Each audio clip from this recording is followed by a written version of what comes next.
Good evening, committee. It's just after 6:30, so we'll get a start. We're just waiting for some external speakers, okay, to come, but we'll crack on. Okay, just want to say that there are no fire alarms scheduled for this evening. Therefore, if the fire alarm sounds, please evacuate the building immediately. The nearest fire exit is located at the rear of this room. Just go down the stairs and we'll meet in the War Memorial Park. Please note that the meeting is being webcast live on the internet, and the webcast will also be published to YouTube after the meeting. Okay, is that yes, that's correct.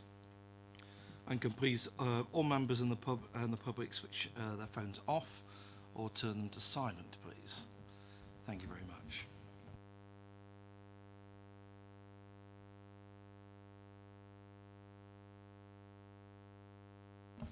So first of all, we're into apologies and substitutions.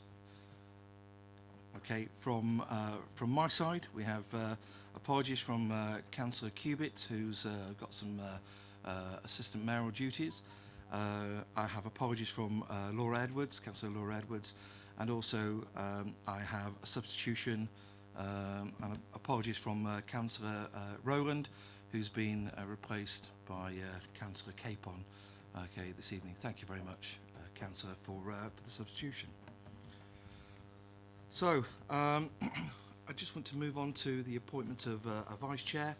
Okay, I know that there were no nominations received at the last meeting, but I have received, sorry, but I have received a nomination from Councillor Koneshko, okay, for Vice Chair, and I'd like to nominate him.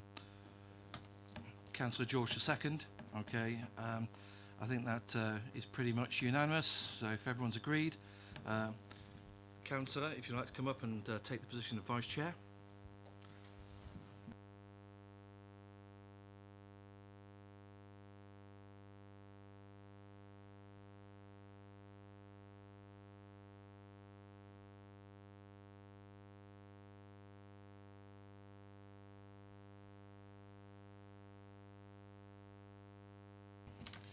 Congratulations, Councillor. Thank you. Okay.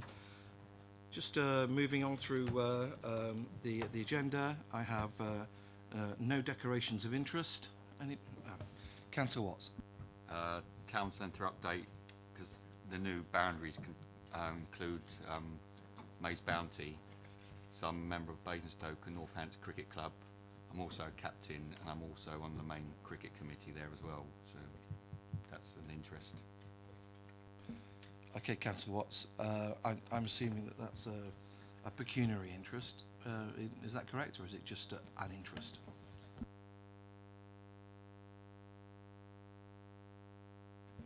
Okay, Councillor, thank you very much. Okay.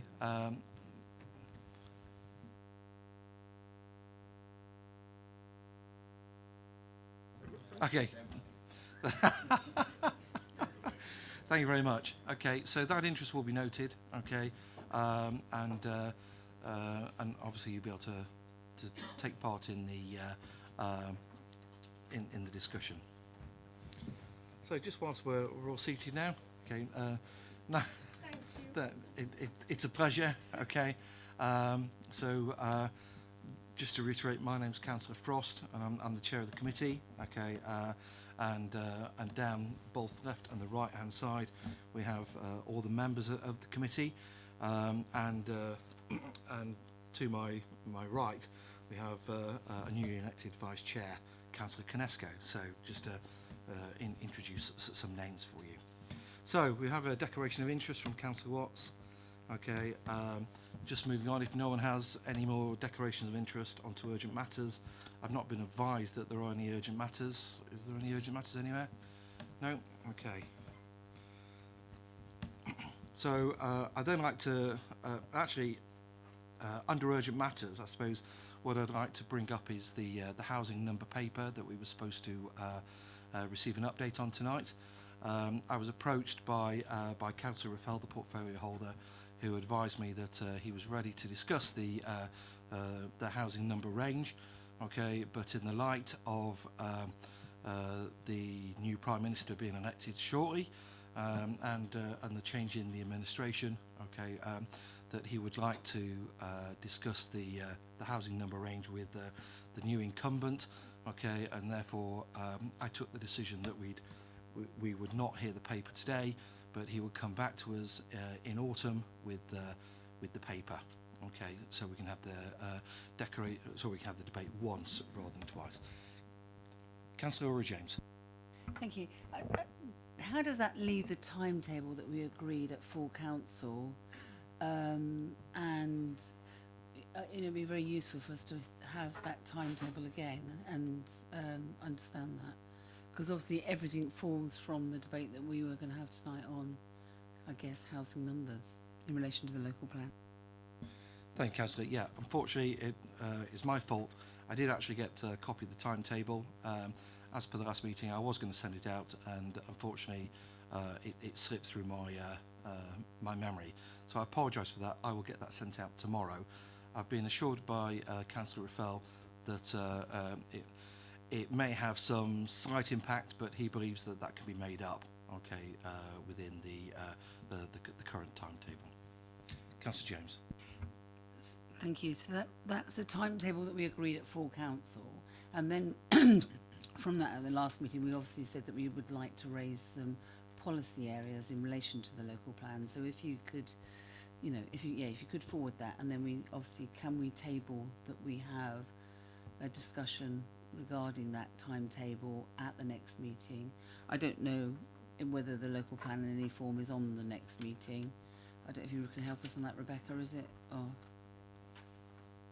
it's not. So I think that it ought to be timetabled so that we can have a discussion as a committee as to the timetable, and then obviously Councillor Ruffle was going to talk about those policy areas that we had concerns on and bring those back so that we could all and we weren't sure how we were going to do it as a whole committee or whether we were going to break up into subgroups to look at policy. I'm quite happy to bring that back to the next meeting. Okay, one of the discussions that I have been having with Matthew Evans was to actually see whether he actually wanted to bring it to EPH regarding the policies, or alternatively whether he was going to do an all-member briefing and then bring whatever we wanted to EPH. So I'm happy to look at that. Okay. And I will chase up with Matthew just to see which way he's recommending. So we'll see what we can do there. Okay.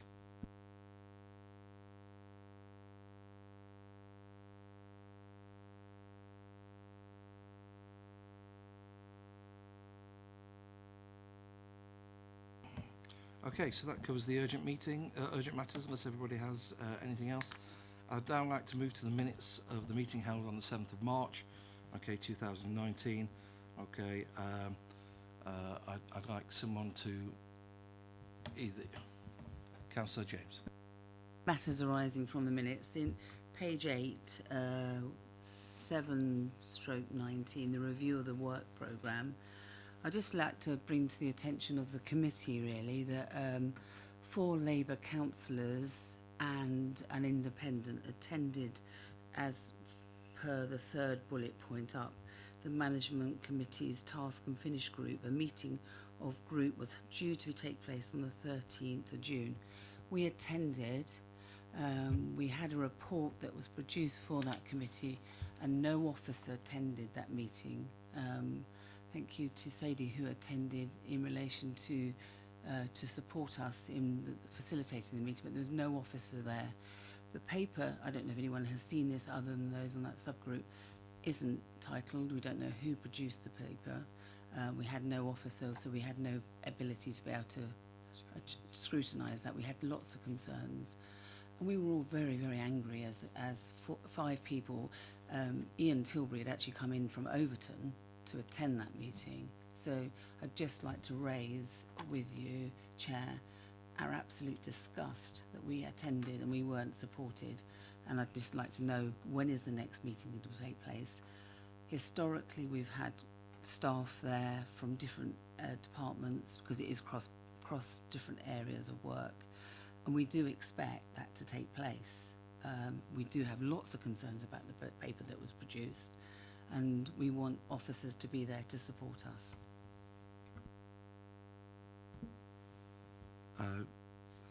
Thank you, Councillor James. However, I have to say we're actually discussing the minutes. I appreciate you bringing that up, but really that should have been brought up maybe in urgent matters rather than actual minutes. Okay, but you know, the point will be taken, and I will take that away and follow up. I'd like to now move to the minutes of the meeting held on the 7th of March. Okay, I'd just like to know whether I can have someone to nominate them as being a correct record of the meeting, and to know whether I can sign them. Councillor Yes. James. I'd like a response, really. I've raised an issue. I'm a member of that work programme that is as a result of this committee. The minute of the work programme relates, and it's on the minutes. Why wasn't there someone there? When is the meeting? Councillor James, I've already given my response, and let me take that away after the meeting. I will come back to you, okay, and the members of this committee. I'll do that by email. Okay, so I'd like to be in a position to sign the minutes. If they are correct, can I please have someone to nominate them? Thank you, Councillor Capon. Anybody to second it?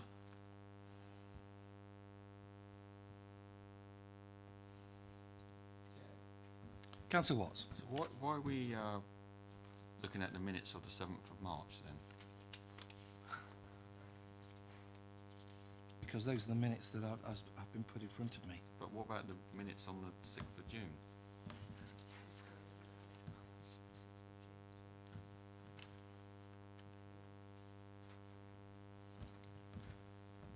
Thank you, Councillor Watts. There seems to have been a little bit of a confusion here in the minutes, and it's actually the minutes that I have here in front of me for Thursday, the 6th of June. Those are the minutes I have.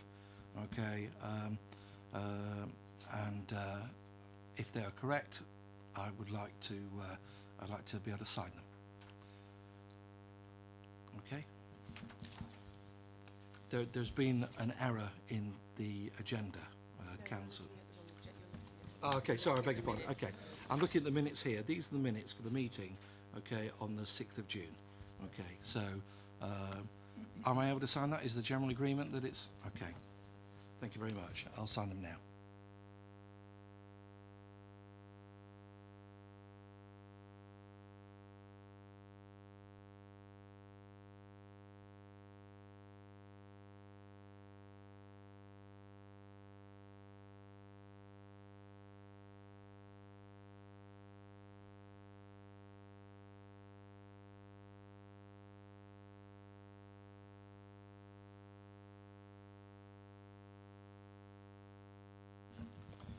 Right, okay, so we got the speaker. Okay, thank you very much. What I'd like to do is I'd like to hand over to the new portfolio holder, Councillor Rebecca Bean, to actually introduce the paper. Thank you. Thank you. What I will do, Chair, first is introduce our guest speakers who are here for a presentation, and then after that we'll formally introduce the paper that's before the committee this evening. So good evening, members. As I'm sure you'll all be aware, we've been working closely with the bid since its inception in April 2017. I think it's fair to say we have a good working relationship with the bid, who have delivered a number of initiatives and activities to enhance the vibrancy of the town centre and to support town centre businesses. I won't go into too much detail because that's what our speakers are here to do this evening. So I'm really pleased to say that we've got Lucy Bozeman, Chief Executive, and Joe Fraser-Reid, Operations Manager, from the bid to provide us, I guess, with an overview of activities and achievements from the bid. Thanks. Lovely, thank you. Thank you everyone for inviting us along to speak this evening. As Councillor Bean has said, I'll talk through some of the achievements of the bid over the last 12 months since we last met the committee, and also we'll go through our plan for kind of the next 12 months in terms of what to expect from the bid and any new initiatives that we've got coming up.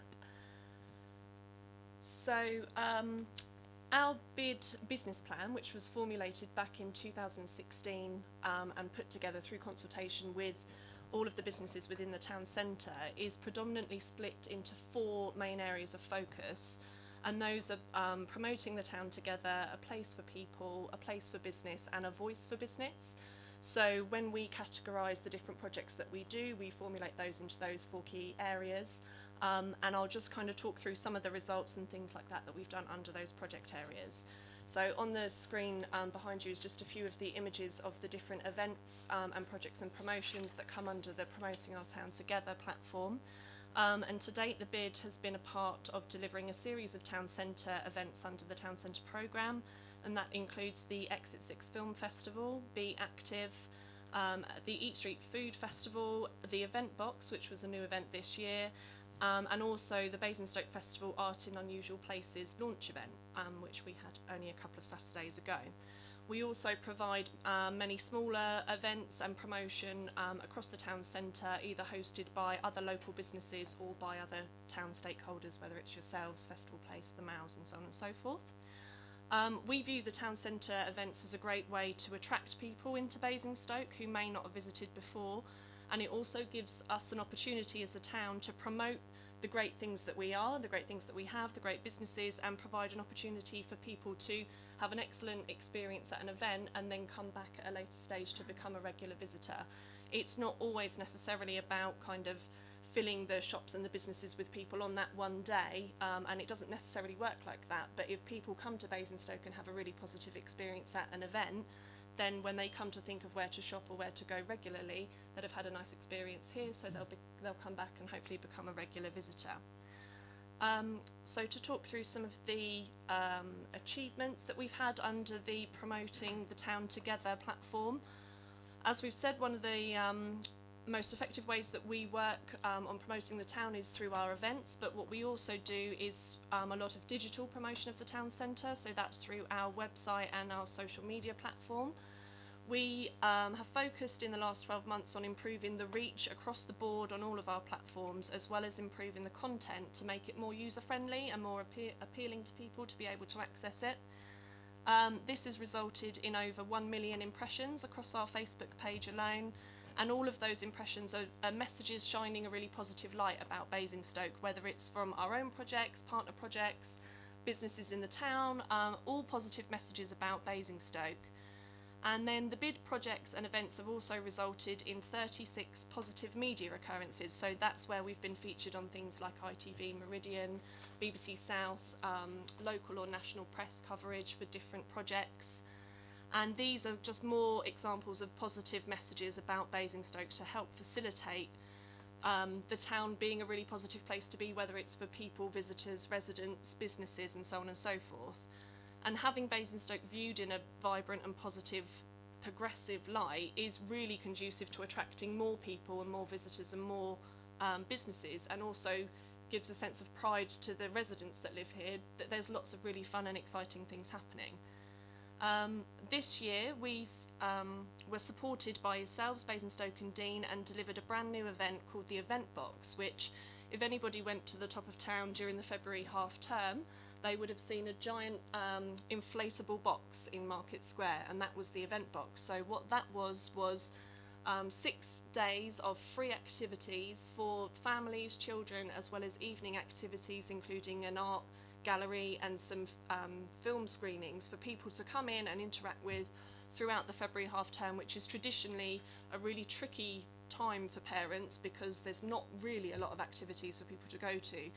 And the Event Box was created through part funding by the Borough Council in order to boost the top of town in what is traditionally a quieter time of the year, And we had some great results from that event. We had about 3,500 visitors come through the event box over the 6 days, and they attended 14 different mini events, and it increased the dwell time over that time period at the top of town by about a third. So it really did kind of make people want to stay there, and it gave them an opportunity to see what was at the top of town as well. We also facilitated a new event in August of last year called Be Active, and this was a free Go Try style event that's sports based, and that allowed residents and families to come into the town centre and try different sporting activities for free, whether it be miniature golf down on London Street or a climbing wall up behind Debenhams or whatever it might be. And again, really well received and a really nice opportunity for people to come in and do something different in the town centre. We also worked alongside Basingstoke Rugby Club and the Football Club, as well as the Sports Trust and Anytime Fitness. So where we can include local clubs and local businesses into our events, that's really important to us. And all of our events going forward, we try and include as many local activities as we can, really, and work with as many local suppliers as we can.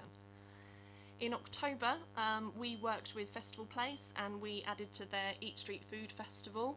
And this is a 2-day event that's really focused around the food and beverage outlets that are within the town centre, and also included a couple of celebrity chefs doing live cooking demonstrations within the shopping centre itself. We, as a bid, added extra street performers and free children's activities to enhance the event and also expand it external to the shopping centre itself to help kind of move people around different parts of the town that they may not visit usually. We were also pleased to continue our work with the Exit 6 Film Festival, and for those who may not be too familiar with that, that's quite a different event to some of our other larger town centre events, because it's essentially a celebration of independent short films from across the country, and we have around 150 entries from short filmmakers, and they come from all around the world, the filmmakers, to come and show their films here. And there's a ranking online from Film Freeway, and the Exit 6 Film Festival in Basingstoke is currently rated in the top 100 of film festivals across the world. So it's not so much, that event isn't so much about driving footfall into Basingstoke, it's about giving it that kudos that there's something really exciting happening in Basingstoke, because that event could really happen anywhere across the country, but they decided to host it in Basingstoke. And it's a fantastic event, and we're really pleased to be supporting that and watching it grow. And lastly, one of the aims that I have as the Chief Exec is to try and generate additional income where we can. So the way that the bid is currently funded is predominantly through a levy being charged to businesses that's based on their rateable value, and then we collect that revenue over a 5-year period to deliver the bid business plan. So one of my objectives is to increase that income external to the businesses, and this year we've generated just over £50,000 in additional income, which means that we have a wider remit and more projects that we can kind of deliver as part of the bid.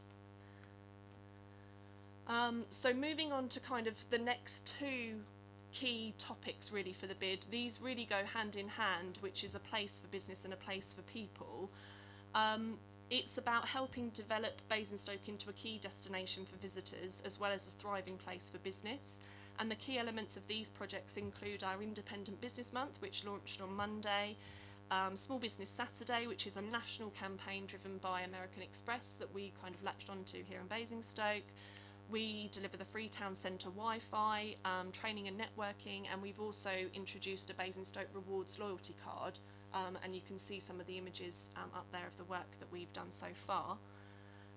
In August last year, following feedback from our businesses, we also began to place a real focus on tackling some of the antisocial behaviour issues in the town centre, predominantly around the top of town, but it's not unique to the top of town at all. There are issues across the town centre as a whole, but I think it's really important also to not compare ourselves to other areas, but when you look at the national trends, actually Basingstoke from an antisocial behaviour perspective isn't quite as bad as I think people think, which is always a nice thing to do. There's always work to be done, and which is why we're investing quite heavily in it, which I'll talk about going forward. One of the things that we have done in the last 12 months through working with yourselves and with Safer North Hampshire is to introduce a dedicated role that's their job title is a case file builder.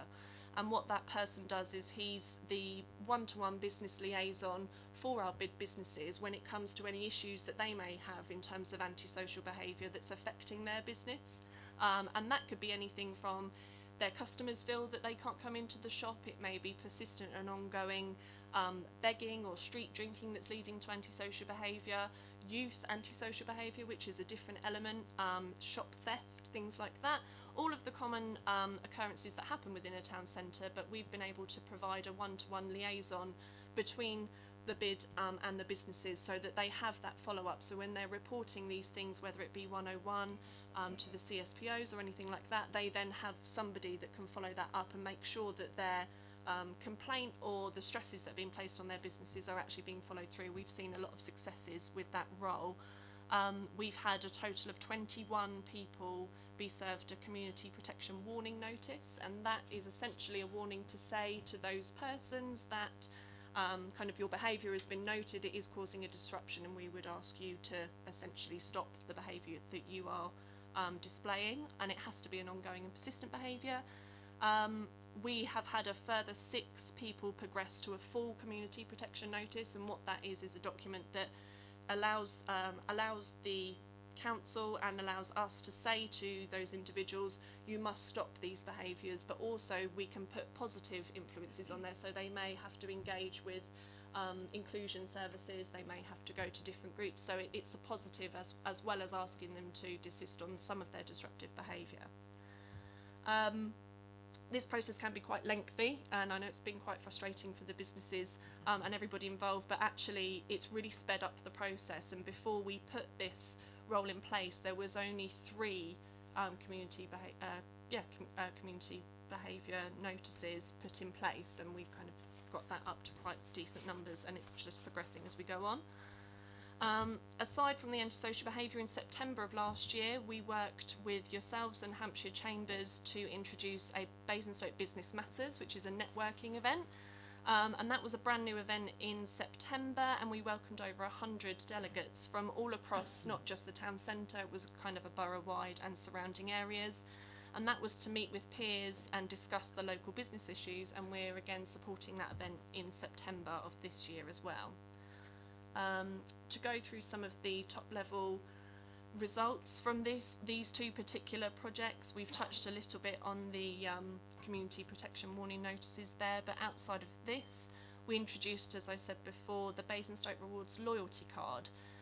This card has been really well received since we launched it in November of last year, and actually these numbers have since risen, and we're now at just over 3,000 card holders that are registered, and that includes over 200 businesses from within the town centre whose employees have had access to a free card, because if you're a member of the public you get charged a small fee.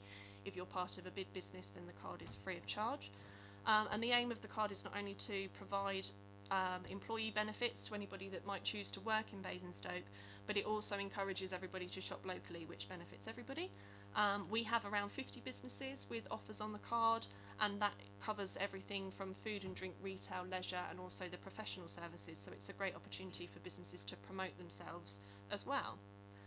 As I touched on a little bit earlier, our bid levy is charged on a percentage rate based on their rateable value, and this is split into 3 different charge points depending on where they are in the town centre. So if they're not managed essentially by a shopping centre, they're charged 1.4% of their rateable value. If they are within the Mouse shopping centre, it's 1.1%, and if they're within Festival Place, it's 0.9%. And the reason for those differences in the levy is because the businesses within the 2 shopping centres, they also pay a service charge to the shopping centres, and some of the service charge covers similar projects that the bid deliver, so we don't want to double charge people essentially. But what we've been able to do is essentially ring fence the additional levy that the businesses without a shopping centre backing pay to the bid, and that's predominantly top of town businesses, and then we do projects that only benefit the top of town businesses. So for example, we did a Snow Windows Christmas project, and we did a big projection onto the Willis Museum over Christmas that is all about driving people and promoting the businesses up to that top of town. as well as some of the funding for Event Box that we spoke about, and also the antisocial behaviour role is paid for by that additional levy that's comes in from those businesses. In order to support the independent and the SME levy payers, we run 2 campaigns: Independent Business Month, which actually launched on Monday of this week, and Small Business Saturday. Both campaigns involve working really closely with our businesses, and we've had around 50 businesses from across the town centre be highlighted and show what a fantastic variety of businesses there are in town, because although we're incredibly lucky to have Festival Place within Basingstoke, actually it's the independent businesses and top of town that make Basingstoke unique and make it different to our competitors. So we feel that that's definitely something to be celebrated. And when we did that campaign last year, it was really well received, and the businesses get a lot from that. So we're happy to be running that again.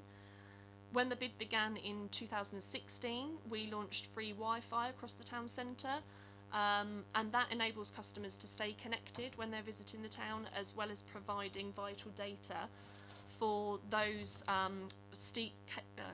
key stakeholders, and that data includes visitor numbers, dwell time, and customer journeys around the town centre, so we can see how, when we do an event or a project, it influences how people move around the town. The Wi-Fi itself is still really heavily utilised, and we saw an increase of about 20% in users in comparison to the year previous. Providing the free and accessible training for businesses is a really key benefit, because any of the bid businesses can start to get involved in that, and that will include things like first aid training in the workplace we've done, social media training, underage sales awareness for some of the relevant businesses there, and cybercrime awareness training that we did with Barclays Bank. And we've delivered just over £21,000 worth of free training sessions to businesses, which is a really great saving for them, because they would have to pay for that as individual business rather than it coming through the bid, where they can save cost on there. And we're going to be placing a much heavier focus on training going forward. We always work to create a safe and welcoming environment for people, especially those visiting in the nighttime and the evening economy. So last year, we were very happy to achieve Purple Flag status for the town, and that accreditation recognises good practice and management for town centres within the evening and nighttime economy. Just to touch on a few stats for our website. The website is really becoming a bit of a go-to hub for the general public to find out everything that's happening within the town centre, and we've had around 130,000 visitors to the website, and that also includes a 50% increase in views to our business directory, so again another key benefit for businesses to be online. And we've had a 163% increase in views to our vacancies pages. So it's really becoming quite a vital tool for businesses wanting to attract local recruitment. It's really tricky for businesses to recruit in Basingstoke because we have such a high employment rate. Nobody wants to change jobs, which is a positive in itself. But so that page has become really helpful. And I think overall with these 2 projects, it's a real demonstration of it's not just about events, or it's not just about nice marketing campaigns. There's lots of other things that happen behind the scenes that are really beneficial to businesses going forward. The last project that falls under the business plan is a voice for business. Now this kind of comes in 2 strands. So a business improvement district, we think, represents the coming together of local business, and it helps us to present a united approach to secure the vibrancy and the future of the town centre. So the beauty of this is that we get a seat around the table, such as this evening, to be able to discuss the development of Basingstoke, present a business perspective on the local decisions and the issues that might be being raised, and also keep the voice of businesses at the forefront of a lot of the decisions that are made that might affect the town centre. But in order to properly represent our levy payers, we have to make sure as the bid that we engage with them. So engagement has been the main focus for our team over the last 12 months, to really drill down and understand what the businesses in Basingstoke want, because we represent about 480 businesses in total, and that crosses all different types of sector. So it's not just independent, it's not just about top of town. We also include all of the businesses within Festival Place and the Mows. So that's high street retail, big brands, small independents, service providers, solicitors, any kind of business that falls within the town centre. It's our job to understand what their need is and what those particular sectors want from the town centres. So engagement for us is really important, so that when we get to have a seat at the table, such as today, we're knowledged enough to be able to present a united voice, which is always really important. So some of the last stats under this particular band. So in the last 12 months, our team have logged nearly 1,200 business engagement visits. We did a recent mid-term review. So when you get halfway through your bid, you review all of the work that you've done with your levy payers, and 88% of our businesses noted that they'd received a visit or a call from a member of our team. So we haven't by any means spoken to everybody, and there's still work to do, but we want to maintain the momentum that the team have built over the last 12 months and continue to visit more businesses as we go forward.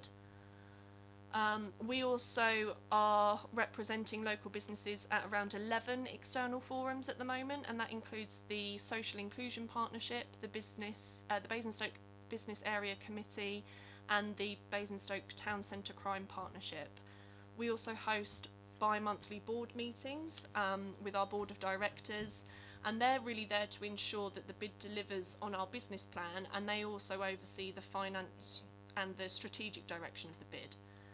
A voice for business is also about how we as a bid communicate. So last year we introduced the Your Bid magazine, which is available on our website for anybody to download, and that really details all of the upcoming projects, events and opportunities, and that's delivered in the post and digitally every other month to every business across Basingstoke. We also offer an opportunity for our levy payers to promote themselves within that magazine to their peers as well, and that's really been our main and most impactful form of communication that we know our businesses really like to receive, because we often have quite a lot of information to give people, so it's nice that they can have it all in one document. So as with every project, there is always room for development, there's always room to improve and to keep moving forward on the work that you're doing. So based on our work today, I think there has been some really great results so far, and it's certainly moved on a lot in the last 12 months. However, as we've said, there's always room for development, and we need to ensure first and foremost that we're maintaining our engagement with the businesses across all sectors. It's quite easy for us as a team to perhaps only speak to independent businesses, or because they're available more often and they tend to be more engaged, but we need to make sure that we are cutting across all sectors and we continue to gain that perspective from everybody. Based on the feedback from our mid-term review, we also would like to will be increasing our resources around tackling antisocial behaviour, because that was one of the main recurring themes in our mid-term review that the businesses would like us to be doing more on. So in this financial year we are increasing our funding and our provision for tackling antisocial behaviour.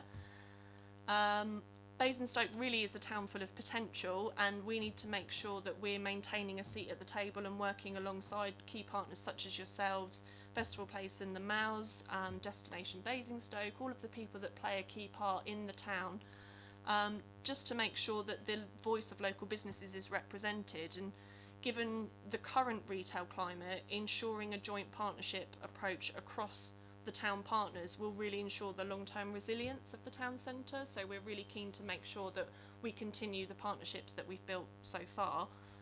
And in regards to promoting the town and ensuring that we maintain to be beneficial to our levy payers, we need to make sure that we're enabling people to get the most out of our digital platforms, our projects and promotions, and we're constantly thinking of different ways to get people involved. And our board of directors is a really great place because we have a different perspective from all the different sectors, so they give us quite a lot of feedback in terms of the best ways that we can get businesses involved. Lastly is just some of the projects that we've got coming up over the next 12 months. This isn't by any means a definitive list, this is just some of the most exciting stuff, I would probably say. So we are launching a brand new meeting and function spaces guide, which is aimed at highlighting the multiple venues across the town centre, and that's for both corporate and private hire. So this guide will be available online and also sent to businesses across the borough, because it highlights Basingstoke as a place to host your meetings, to have a staff outing, to have a party. It kind of highlights the different areas and different places. And actually, when we started putting the guide together, there's a lot more meeting and function spaces in Basingstoke than I think people realise. So it's about highlighting those, and it'll be a free guide for people to grab hold of and use as a point of reference. As we've kind of touched on, it's really important to remember that our bid encompasses businesses from all the different sectors. So that's retail, food and beverage, office, service providers, landlords and more. So we want to ensure that we're delivering a range of services that benefit all of those who contribute. So with this in mind, we're continuing to work closely with the Hampshire Chamber of Commerce to deliver a series of networking events, connecting businesses with different CSR opportunities, and expanding our calendar of free training for the bid businesses. Next week, we're actually really excited because we're teaming up with Google Digital House to deliver a day of free training for around 45 businesses as part of our Independent Business Month. And we're also looking to host further sessions on first aid, mental health training, management and customer service skills, as well as teaming up with BCOL on their distance learning courses, which we've already introduced many of the retailers to. It enables them to study at their own time, at their own pace, over a certain time period on a really vast range of topics, and that's actually really beneficial for some of the national retailers who don't necessarily have access to these trainings through their own channels and can further enhance their staffing skill set. So one of the biggest things that we are looking to, or that we will be introducing this year, is bid town centre rangers, and this is part of helping our commitment and tackling the antisocial behaviour across the town centre. And this is about working alongside the existing provisions. It's in no way to replace any of the existing provisions, and it's about reducing the impact of ASB on the local businesses. It's not just about them kind of tackling ASB, it's also they'll offer help to members of the public, people visiting the town centre. That could be with directions, event assistance, or first aid trained and things like that. So we're really looking forward to introducing the rangers hopefully in September of this year.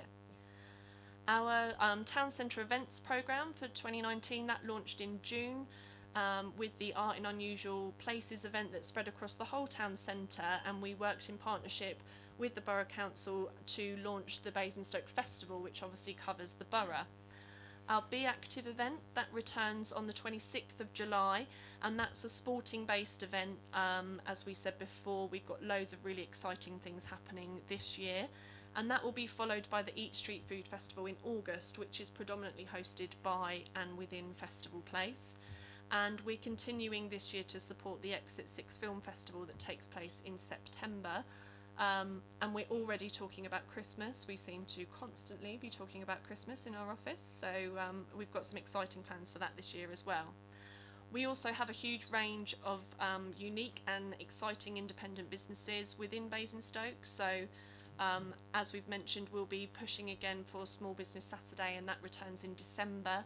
And we're currently in the middle of Independent Business Month, where we've done a really exciting project that's on our Facebook page where we're promoting the different businesses within the town centre.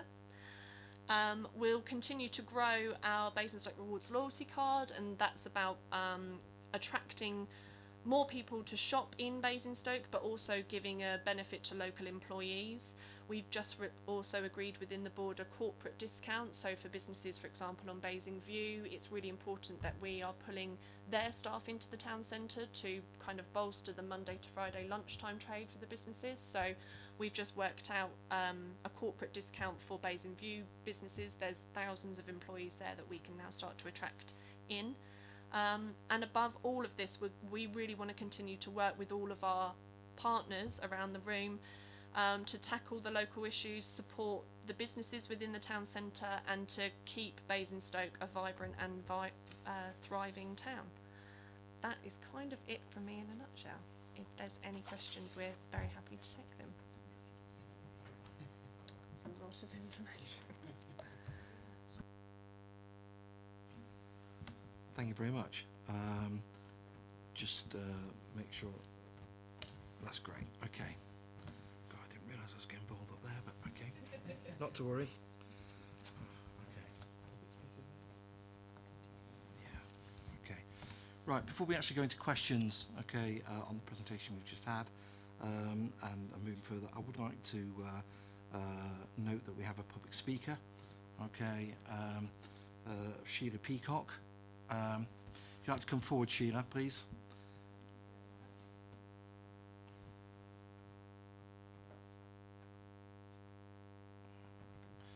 Great. Okay, I've already got 2 minutes on the clock. I'll give you a reminder when there's a minute left. Okay, so we'll start when you go. Thank you very much. All three of the action groups on which I've served are very interested in improving the town centre. So that's Basingstoke Transition Network, Cycle Basingstoke, and Basingstoke Clean Air Campaign.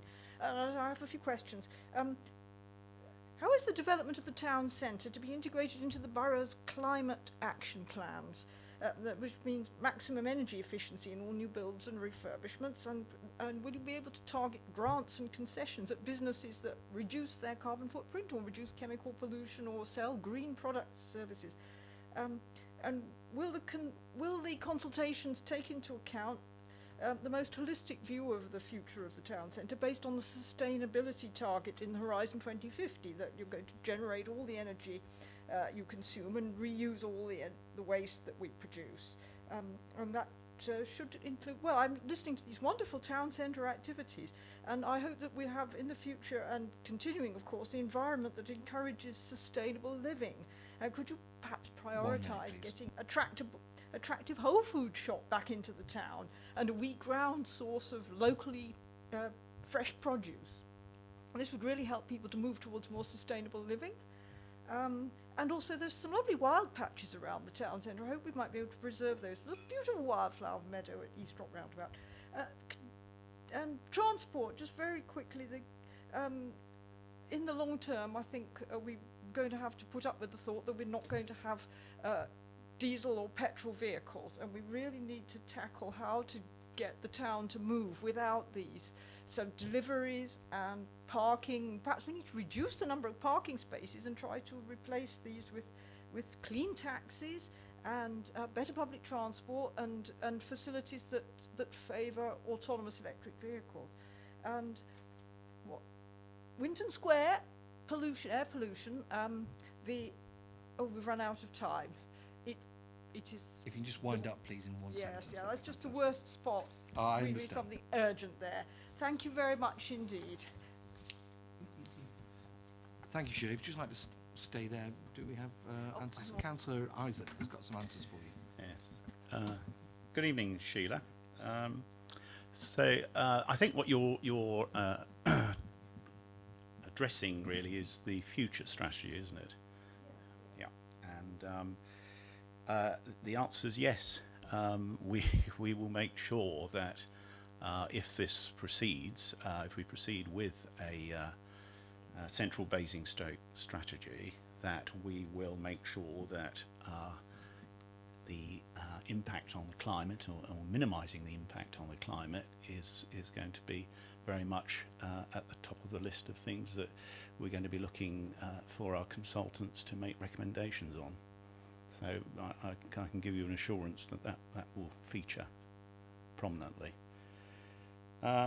Whether that will extend to grants and concessions to businesses, I think that's it's an idea, but it's probably a bit too much of a detail at this point.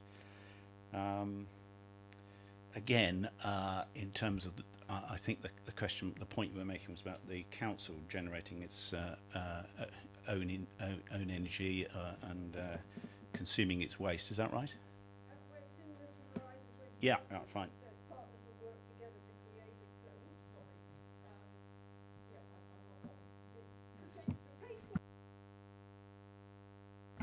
Okay. Well, if it that's an important document and will be taken on into account.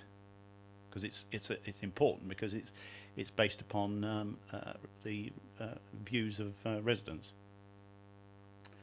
And yes, on transport, not the less use of diesel and petrol vehicles and greater use of autonomous electric vehicles. Yes, that's again I would expect that to feature in the work that we're hopefully about to get underway. I can't give you an answer on whole food shops though. Maybe Lucy can.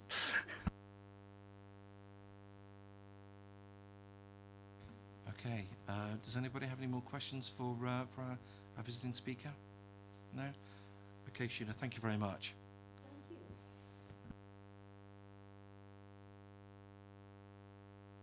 Okay, I'd now like to move on to any questions on the presentation that we've just had. Councillor Miller.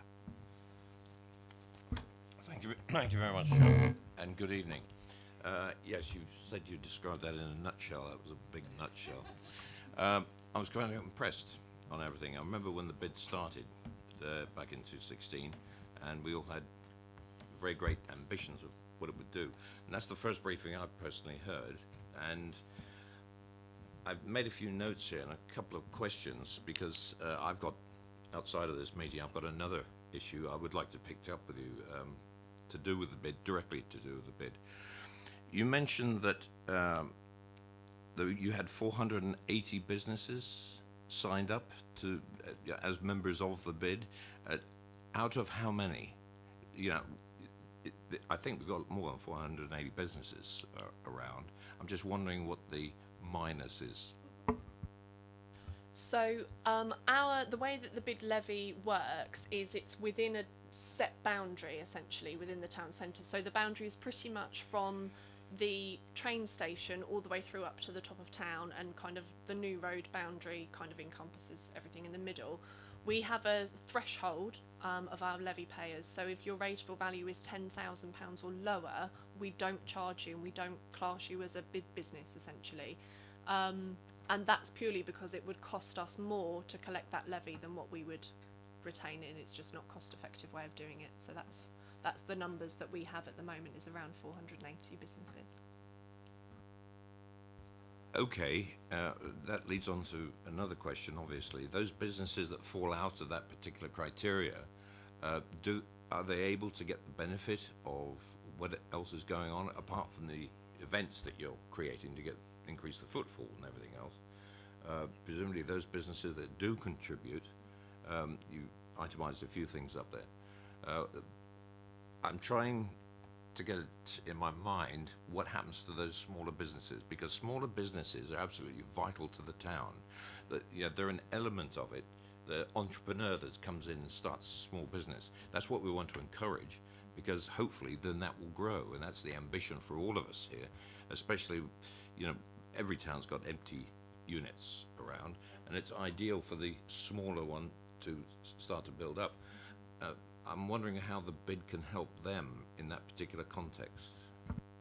Sure. So what we do as a bid, which is pretty much common practice across most bids in the country, is there is an availability to become an associate member of the bid. So what we do is we charge a very nominal fee, an annual fee. It's £140 a year to those businesses. Our average bid levy is £788, so in comparison it's relatively low.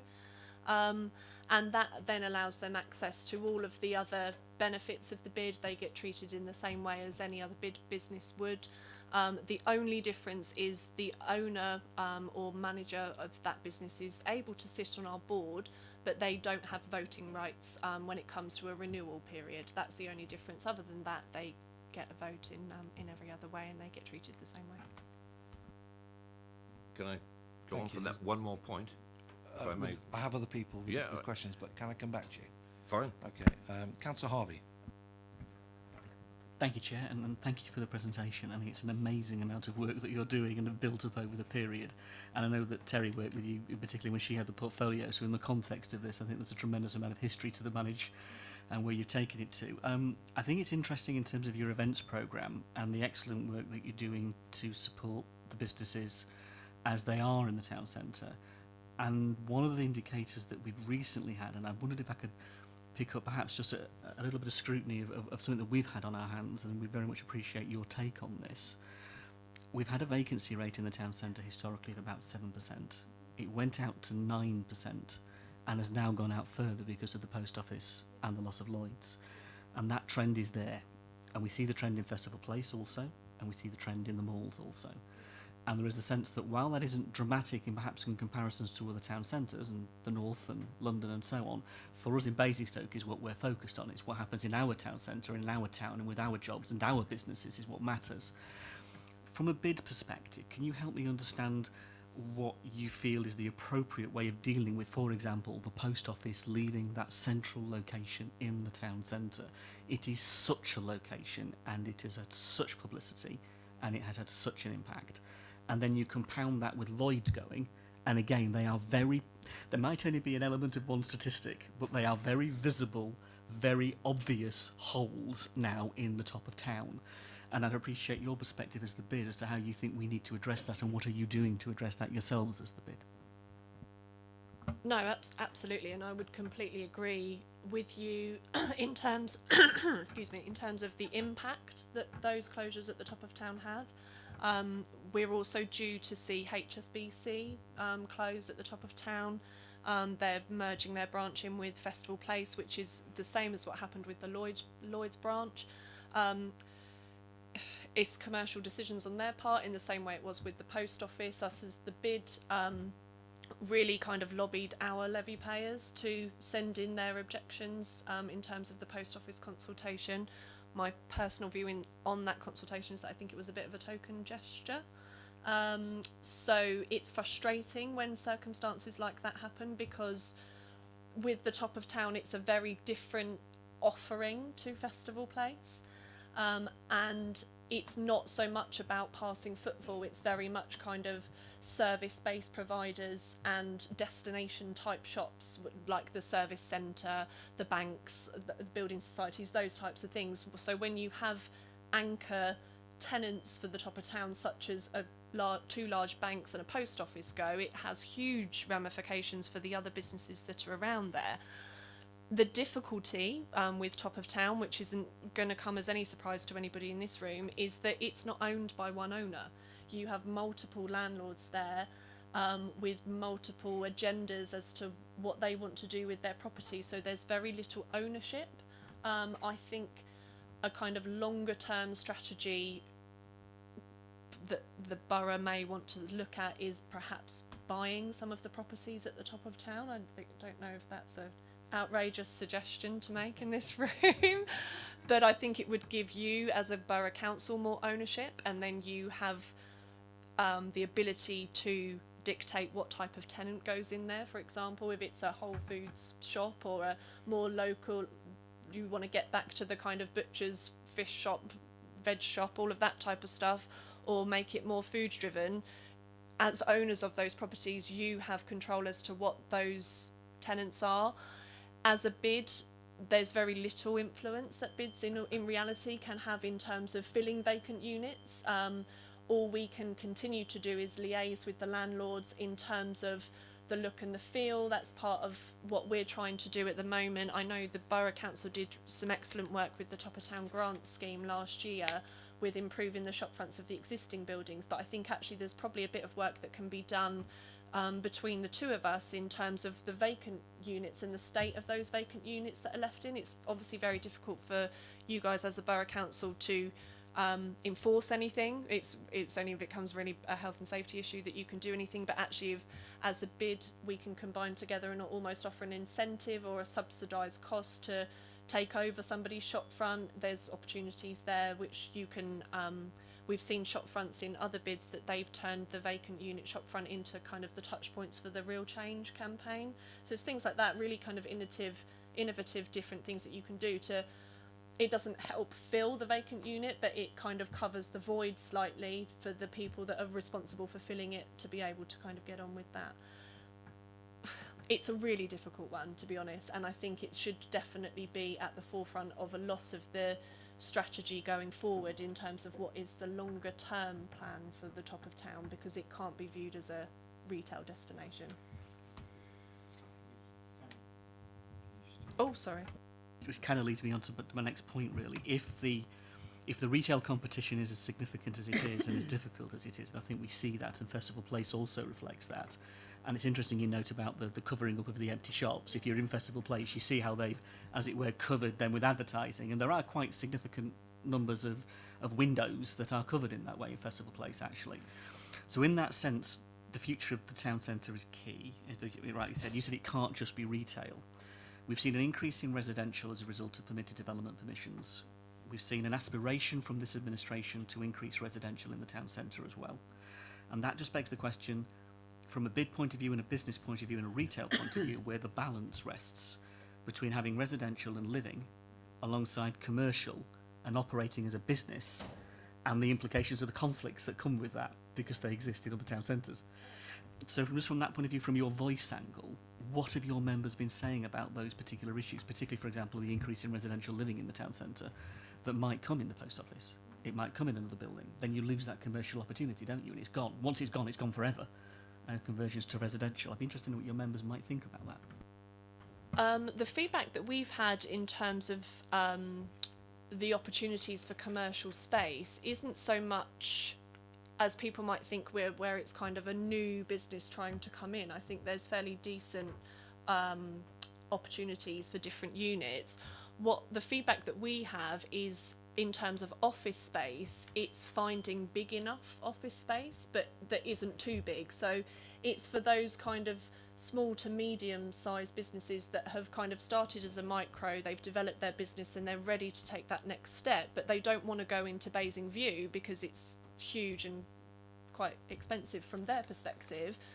Whereas a town centre office space would be perfect for them, but it's trying to find that space. I think that's unfortunately across the country where permitted development has fell down a little bit, is it's taken away a lot of the medium-sized office space for businesses, which from our feedback is kind of what's perhaps needed a bit more within Basingstoke.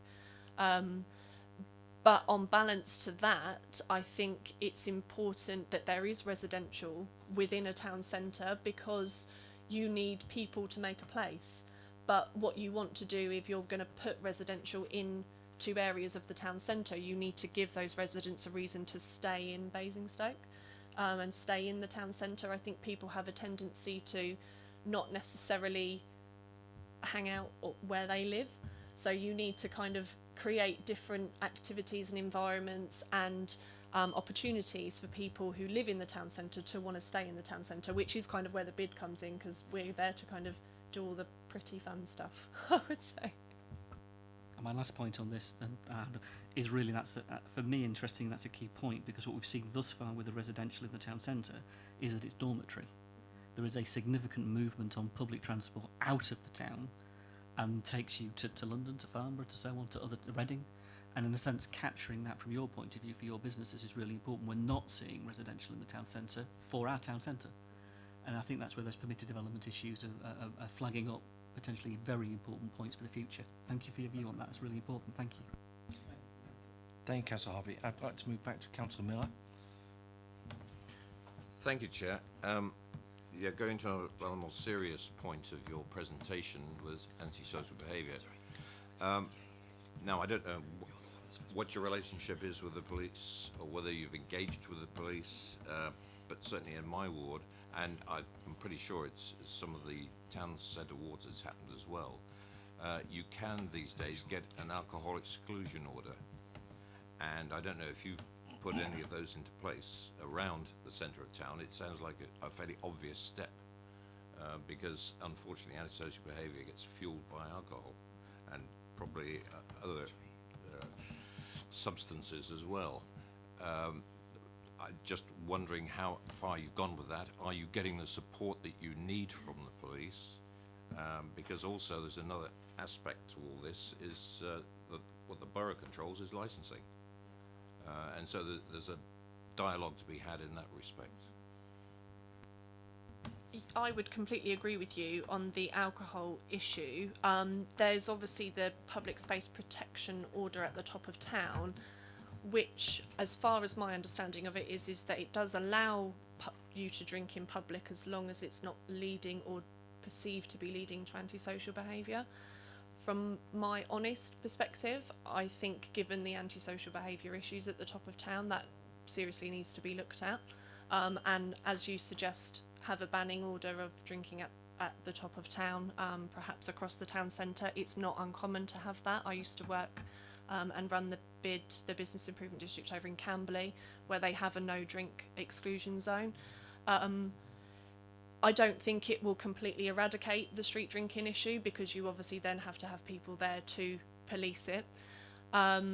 But I certainly think it would be a quite large step forward to be able to change that. I don't have a lot of knowledge around public space protection orders. I know it's something that the Borough Council would have to look into, but we would certainly be supportive of doing that, because to me it seems bizarre that there's a large issue with street drinking, yet the PSPO essentially allows it. In terms of our relationship with the police, it's incredibly positive, very strong. We often meet with them to discuss the issues.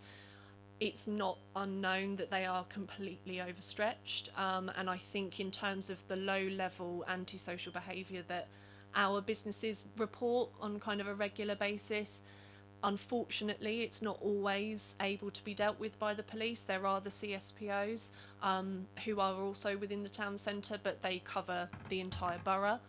So again, it's very difficult for them to be there, which is why we've introduced the Bid Rangers scheme in September. We'll be looking, because that will be kind of a constant presence there.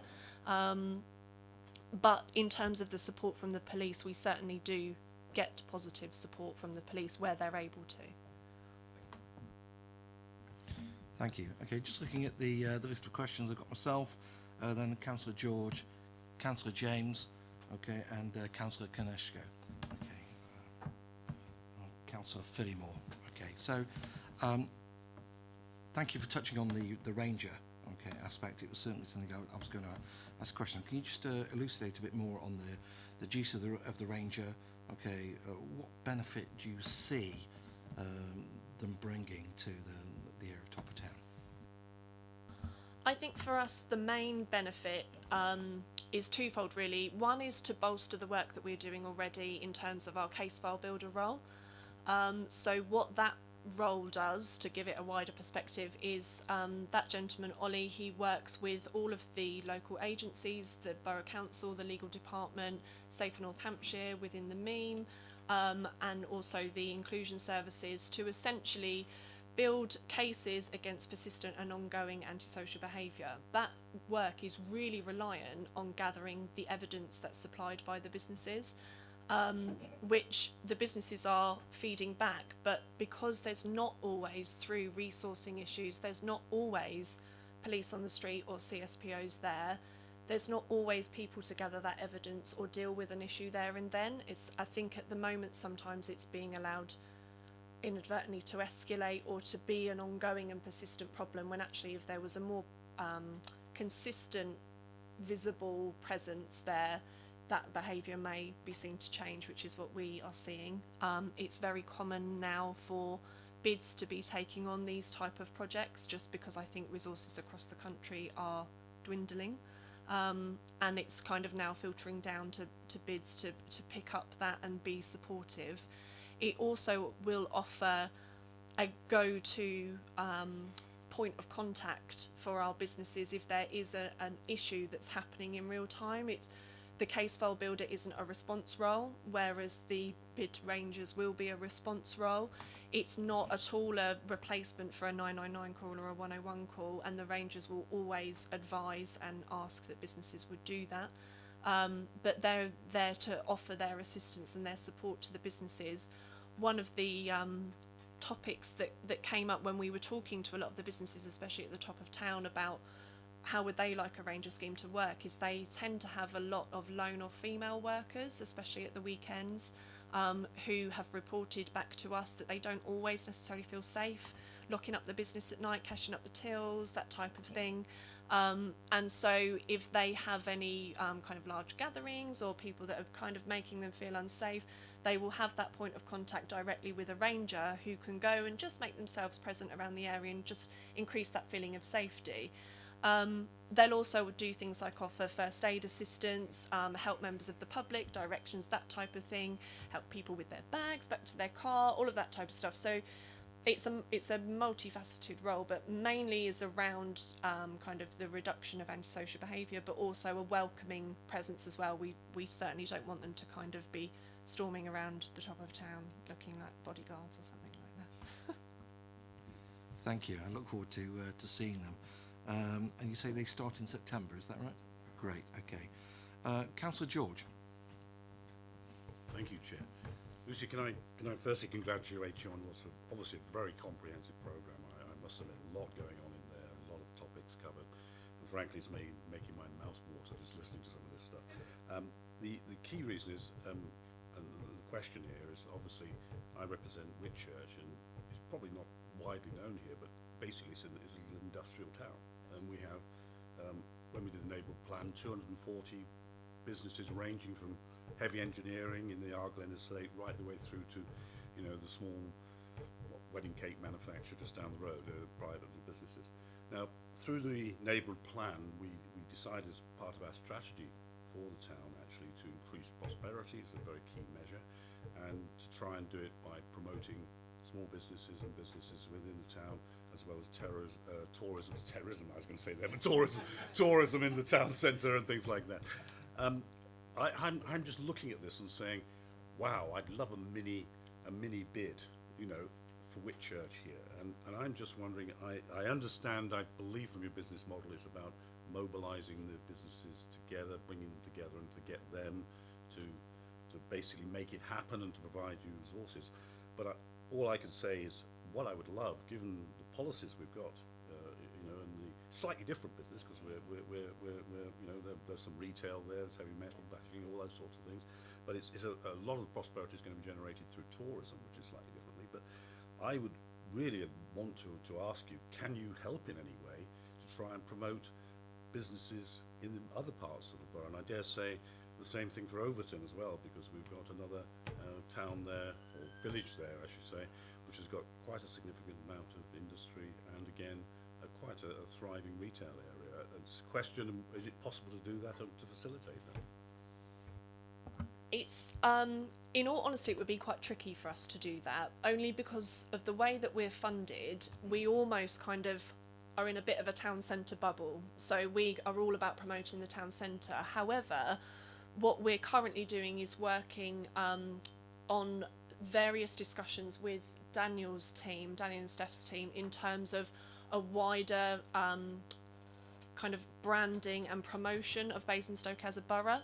And I think that that's perhaps something that could fall under that project, as opposed to it being led by the bid, but we will certainly be able to offer our kind of experience, knowledge and expertise in terms of what we do for Basingstoke and what could be replicated for some of the other wards, and be beneficial to businesses like that, because there's certain projects and frameworks that we use that would absolutely benefit those businesses. So we're happy to kind of share our experience. We couldn't promote them ourselves, but absolutely kind of share and support within the framework, or to yourself directly. I'm sure Daniel can expand.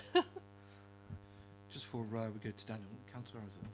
Yes, well, I'm sorry, Dan, you're probably going to give the answer that I'm giving now. If I've got it wrong, you'll tell me.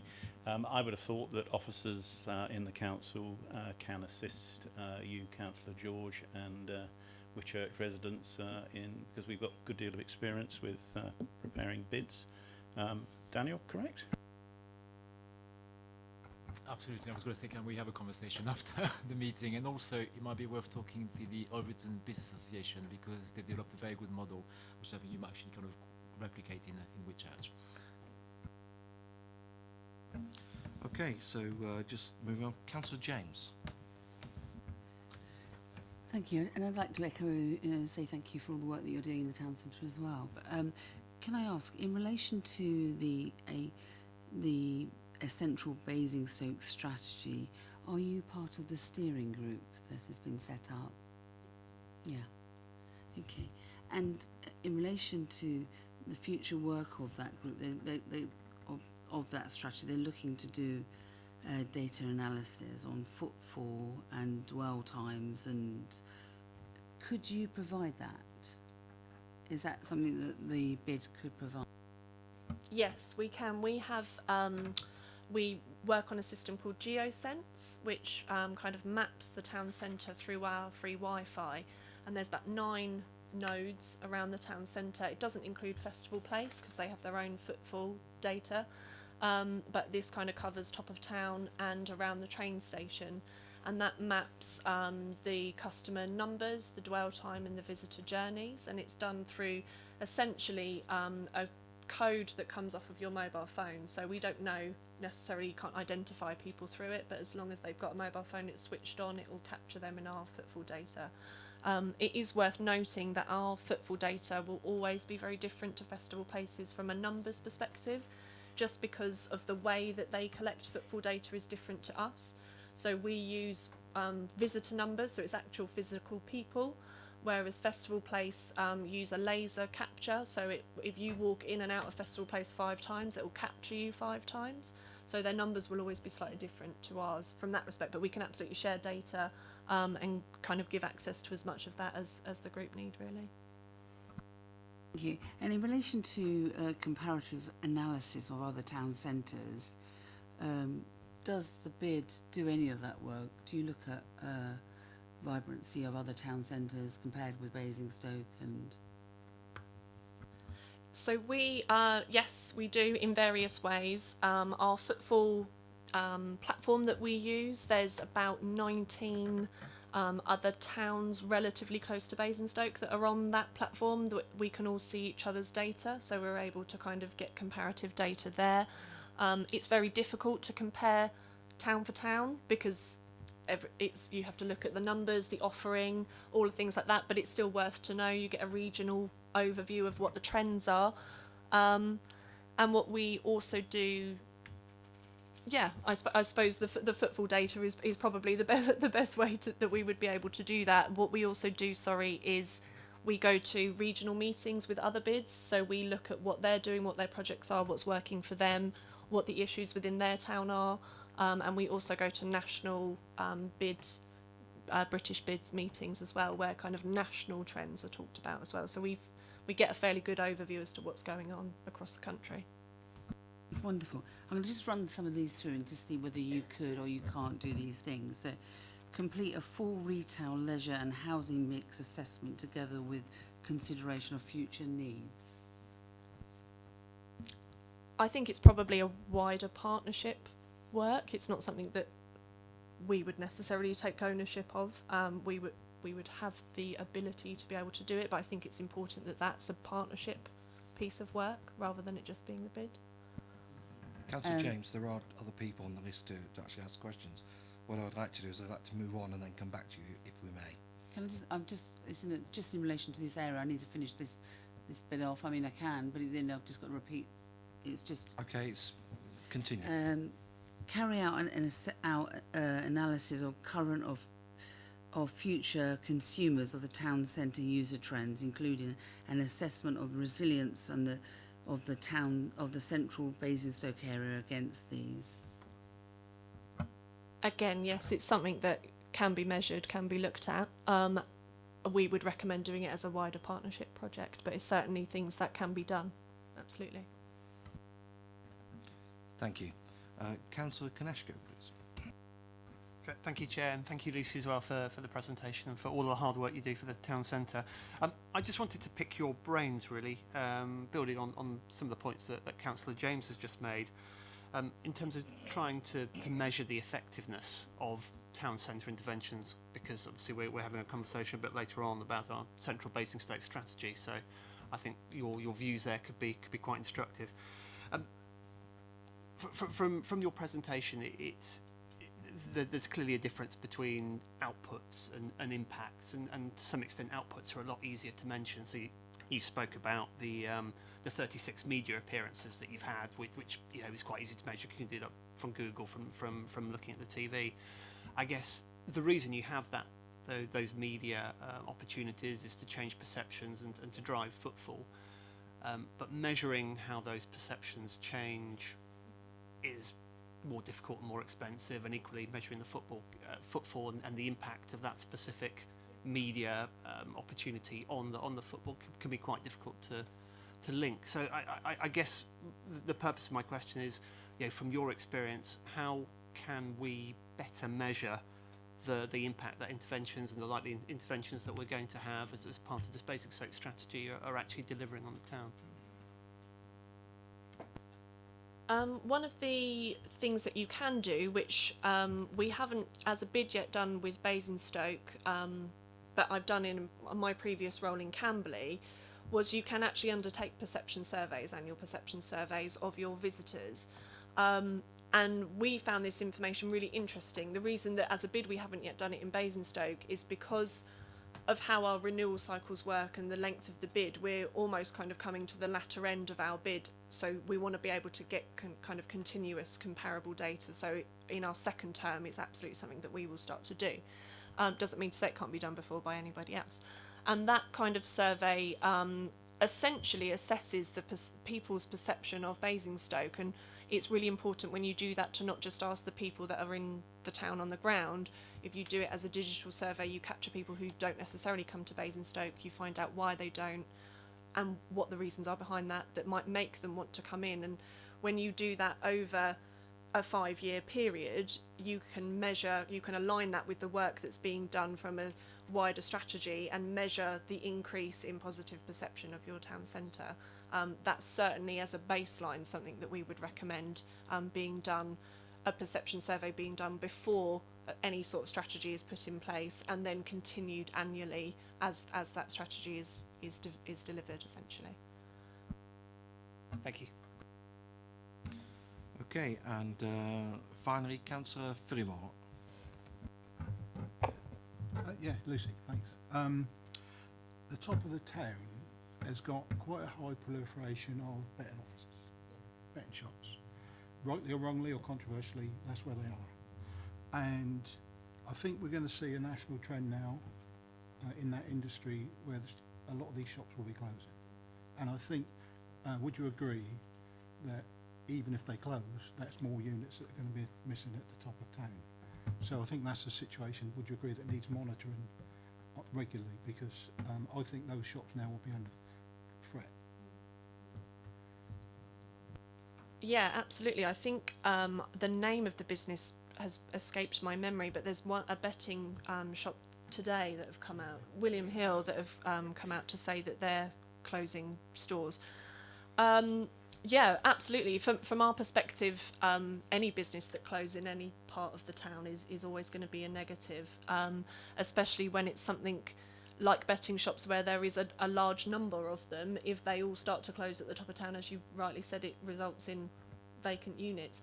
I think having a joint approach and a strategy, which I think falls under the plan that you guys are going to talk about later, around what to do with vacant units is going to be really important aesthetically and in the long term. What are we as a town going to do to be able to backfill these vacancies as they come up? Because it is inevitable, not just with the betting shops, it's inevitable that we are going to see more vacant units within the town centre. So we need to work out a different strategy other than just throwing another business in there. What else can we do with these vacant units? What other uses are there for the units? Because it's unfortunately is going to happen. Thank you. Councillor James. Thank you. As you mentioned, in relation to the next paper, we're going to be looking at one of the things in the paper talks about the town centre programme that was started in 2013, and it focused on 6 main areas of intervention. I just wonder, if they were the 6 main areas of intervention, why is it in relation to those? And I can sort of say what I don't know if you know what they are, and it's the community engagement and partnership working, the place, which is environment and improvements, the connection, mobility and accessibility, the support, business engagement and support, the feel-good factor, events and culture and marketing, promoting the town centre. I was just in relation to where we're losing shop fronts and shops units. Were they the things that were right to focus on, or what is it that we should be focused from a bid point of view? What do you think it is that we should be focusing on now in relation to empty shop units? What could we do differently, or what is it the bid would like to see the council do differently? I think they were absolutely the right things to focus on. I think moving forward in terms of vacant units, if we can almost develop an agreed approach as to what happens when a unit becomes vacant, so that it kind of gets dealt with quickly, because there is a tendency, because they're privately owned and we don't always become aware straight away when a vacant unit comes up, that it just sits there, and it might be a case that everybody thinks everybody else is doing something about it. So I think if, as a bid and the Borough Council, and even people like the Chambers of Commerce, Destination Basingstoke and other key partners, if we can almost come up with an agreed procedure as to what to do when a unit becomes vacant, whether it's the bid then contact the landlord to do some short-term wrapping, vinyl wrapping of the unit, we make sure that it's looked after, the business and economic development team and procurement team at the Borough Council then are able to work with somebody like IncuHive to look if there's somebody that can go in that unit, a pop-up shop or so on and so forth. If there's almost an agreed, right, what's the action plan for this unit, I think that might work quite well, because it's not just one person's problem. It's not just for the Borough Council or just for the bid to focus on. I think it's almost a multi-agency approach, in the same way that there is in other areas of what the work that everybody does. I think having an agreed structure for vacant units might work quite well. You say that we don't become aware of a bid, but all of us don't become aware of an empty unit, and I think you said this last time, or we talked about that we don't actually know until the next annual review or something, or when a unit is empty. Why is that? Why don't we become aware? How do we measure an empty unit, and how do we know? Why do we not know it's empty, or when do we know it's empty? It's quite bizarre. So the ones that we don't know become vacant tend to be second floor and up, because we don't necessarily always have access. The ones on ground floor that we use for counting vacant units, we obviously see those on a daily basis, so we're able to know as and when, and 9 times out of 10 the business on the ground floor will tell us if they're closing, or the Borough Council will inform us through the revenues that business is due to close or has gone into liquidation. The ones that we don't become aware of tend to be the second floor units, just because they're not visible, we don't see them as often. Final Okay, question. thank you. Sorry, my final question is in relation to the number of empty units. So that there was 9% in December 2018 in the top of town, and obviously there's increases now because of the post office and Lloyds Bank. They are predominantly in Winchester Street. So as a percentage of the units in Winchester Street, because what they're saying is Woke Street and Church Street haven't got any empty units, or less. So what is the percentage of empty units in Winchester Street? Because obviously it's got to be much greater, isn't it? Do you know what that is as a whole? Could you possibly send that to us so that we could, as members, so it's rather than so break down the top of town, so we knew what percentage of the Winchester Street is empty, as opposed to the rest of the town's top of town. Thank you. Okay, so I've got, just want to start bringing this to a bit of an end. I appreciate you've been on the spot for quite a while. I've got 2 speakers. It's Councillor Capon and then finally Councillor Harvey. So Councillor Capon. Thank you, Chair, and thank you, Lucy, for an informative presentation and all the great work that you guys do.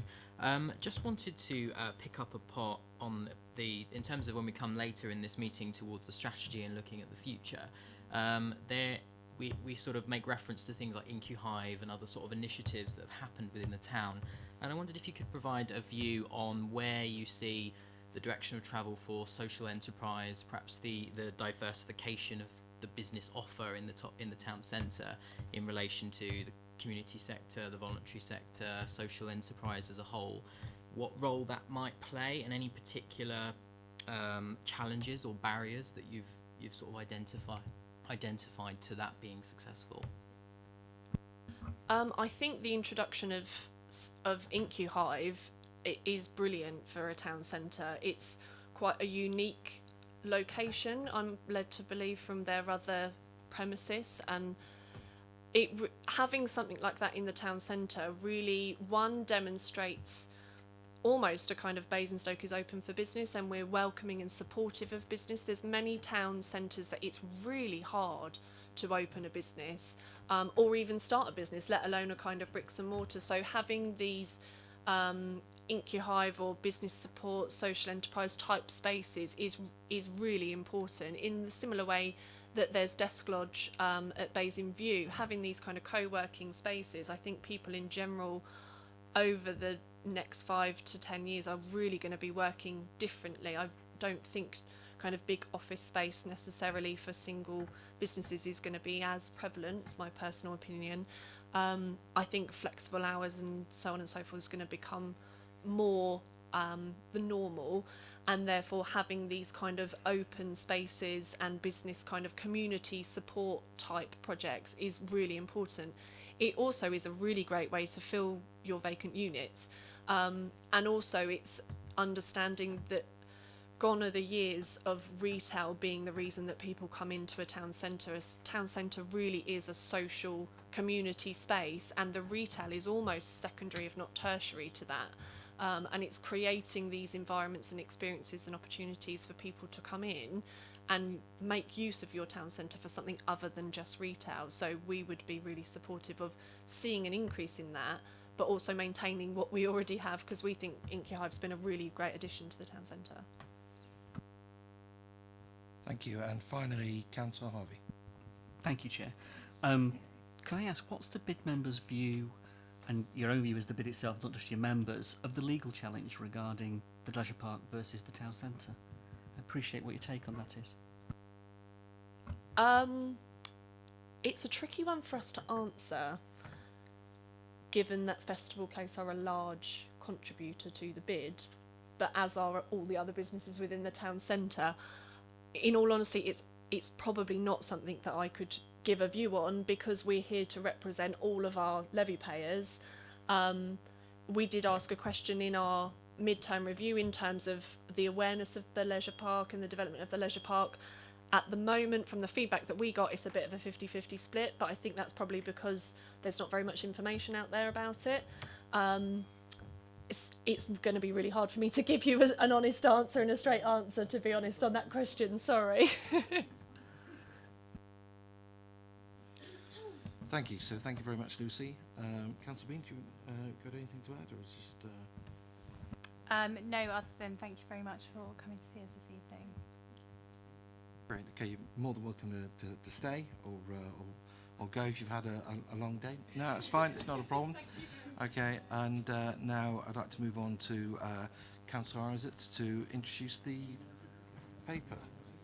Sorry, okay, I beg your pardon. It's going to be Councillor Bean that's going to be introducing the paper. Thank you, Chair. It's actually going to be a bit of a double act this evening, so I will go first and then I'll hand over to Councillor Isaac. I just want to say, in terms of the presentation that we've just had, a lot of the questions and comments, I think you've all made some really valid contributions there, which I hope between us we have noted and taken down. So just in terms of the report itself, I'm sure you're all aware because you've read the report, but the Town Centre programme started in 2013 and concluded in March 2019. The programme included a series of small-scale interventions, mainly focused on the top of the town area, and was aimed at supporting businesses and increasing footfall. So I'll just run over some of the interventions over the period. So there's been new street furniture, including planters, refresh to alleyways, There was the Top of the Town grant scheme supporting businesses with improvements to their shop fronts and internal fit outs. There's been the events programme, and obviously what we've just touched upon, the creation of the IncuHive space, which is an enterprise hub supporting local entrepreneurs or those residents looking to start a business. Vacancy rates do remain lower than the national average. Basingstoke has continued to perform well despite what we've seen nationally. Festival Place also continues to perform well, and for the third consecutive year has been ranked as the 20th top shopping centre in the UK. I hope you would all join me in saying we're proud of our town centre. However, town centres will continue to face challenges, and we absolutely cannot stand still, which is why we're here this evening to seek your views on the proposed approach to the development of a central Basingstoke strategy, where we'll be working with our partners to support the long-term resilience and vibrancy of our town centre, at which point I will hand over to Councillor Isaac.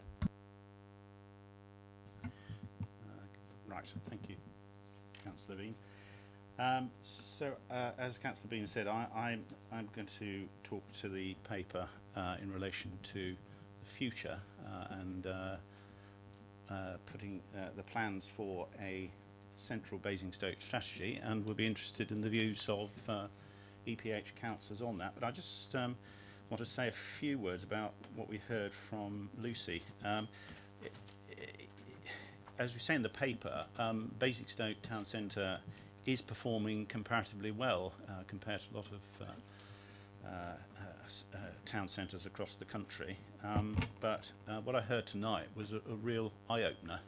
It was a formidable piece of work that's obviously going on there, and I think it must help to explain in part why Basingstoke's doing as well as it is doing, given all the structural changes that are going on in the retail sector at the moment. I think some of the sort of observations I would make from what we heard were that and particularly, I didn't think I was going to hear that retail is now a secondary, almost tertiary activity in a town centre. Wow, that's quite a statement. But I think there's a lot of evidence to understand why that comment was made, and that it is very much a sort of social space, and that's why, because of this huge change that's going on, I do think it's important that we as civic leaders, working with our partners, do get underway with this important piece of work. But what I also took from it was that that town centres, if they're going to succeed, have to be places that offer interesting experiences. Well, we've got that in spades, obviously, in Basingstoke. The importance of collaborative working between all the partners, the businesses, the local authority, and so forth. Again, that seems to me to be, the evidence points to that being essential if you're going to continue to be a successful town centre. The fact that they're obviously so able to publicise through social media all the activities that are going on in the town, and they got a big audience for that. Again, seems to suggest why we're being successful. And I think one would have to say that there's obvious evidence there of very strong, able leadership in terms of the bid. So I came away listening to that, being incredibly impressed with all that. But to go to the paper, town centres have an important role at the heart of this borough's life. The town centre has an important role at the heart of this borough's life. It's an integral part of the economy, the social and cultural fabric of the town and the borough. It's a focal point for people, it's a central point of economic activity and job creation, and it's a nodal transport hub. It's a place for leisure and a place to live. So it should be one of the Borough Council's top priorities, and it is. To have a resilient town centre, we must ensure that Basingstoke continues to succeed, and partnership working, which there's a bountiful degree of evidence of that from what we heard from Lucy, that's important if we're going to succeed. There is a challenge, which is to redefine and broaden the town centre's functions. So this paper is a proposal for a central Basingstoke strategy to meet today's and tomorrow's challenges, so that we have a long-term plan to ensure resilience and to make Basingstoke an even more successful and popular place. So what are some of the challenges that are facing the town centre across the land? We've heard that there are parts of top of the town where there are vacancies, and have been some notable businesses, in banks particularly, and the post office who have decided to vacate their shop units, and that is something that's happening across the land, and is something that is one of the challenges we need to meet. That's partly explained by the growth of online shopping. 20% of retail sales in 2018 were accounted for by internet shopping, and that is the growth sector at the moment, so we can only expect that to increase its share. There are also other factors impacting, such as ageing customer base, business rates. Some areas have also been unfortunate enough to experience increased business rates because of the way the system works. There have also been wage increases. Now, those increases in wages are in many cases to do with the minimum wage, which is to be welcomed, but it still represents wage increases for employers. The other big trend is the extent to which we as consumers are prioritising spending on leisure and holidays at the expense of retailing. In particular, spending more money in bars, restaurants and live entertainment, and exercising or health clubs. In 2018, 85,000 retail jobs were lost across the country. And we all know that many retailers have been in financial difficulty in recent times. You know the prominent names that have been in the high street for many years that in many cases have disappeared, like House of Fraser, Toys R Us, BHS, Staples. So there's some very big challenges out there, and that's why I think it's necessary for us to get this piece of work underway. So the proposal is not to focus just on the core town centre, but to also include other parts, not just top of the town and Festival Place and the Malls, but the town centre car parks, Basingview and Station Approach, Fairfields Conservation Area, the Central Parks and the Leisure Park. Town centres do not function in isolation, I think is fairly evident. So what we're looking to do, and we're interested in your comments, is to formulate a long-term strategy. It's not the responsibility of one single organisation, and it's going to require effective and strong participation, working with the Central Basingstoke Strategy Steering Group, which officers have set up with our partners, including Festival Place, Basingstoke Together, Anvil Arts, Hampshire Cultural Trust, Waitrose, John Lewis, and Hampshire County Council. Have I left anyone out? Right. Okay, good. We haven't got the resources to do this on our own, and so we're going to need to bring in expert help to guide us on this. And is it? Yeah. Sorry, I was. Do we want to share it? Okay. Yeah. Fine. Thank you.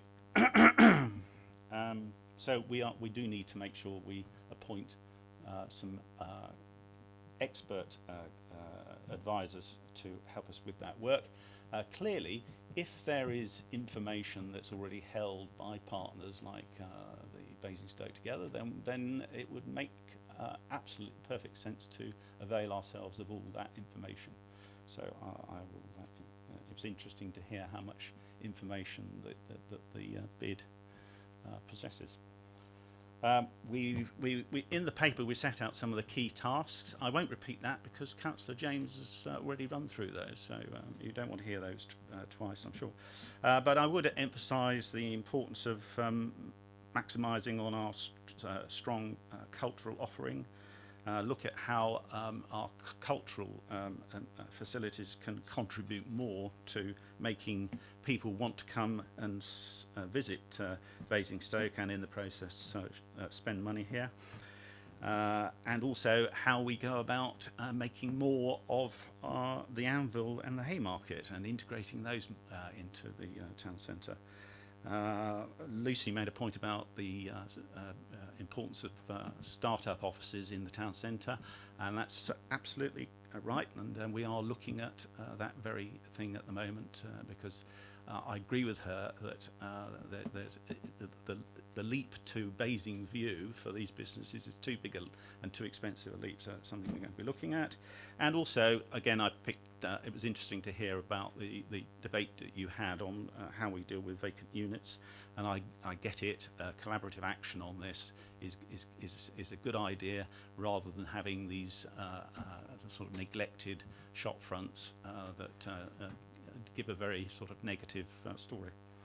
The report sets out the 3 stages that we have identified for this piece of work, and a timetable which looks at procuring by the end of October, the research work and engagement through to February 2020, the master planning work to May 2020, and then a draft strategy to this committee in a year's time. But what I would emphasise is that we would welcome the opportunity of having workshops with EPH at an early point to get your input into things, so that because I think that can only be of value to us.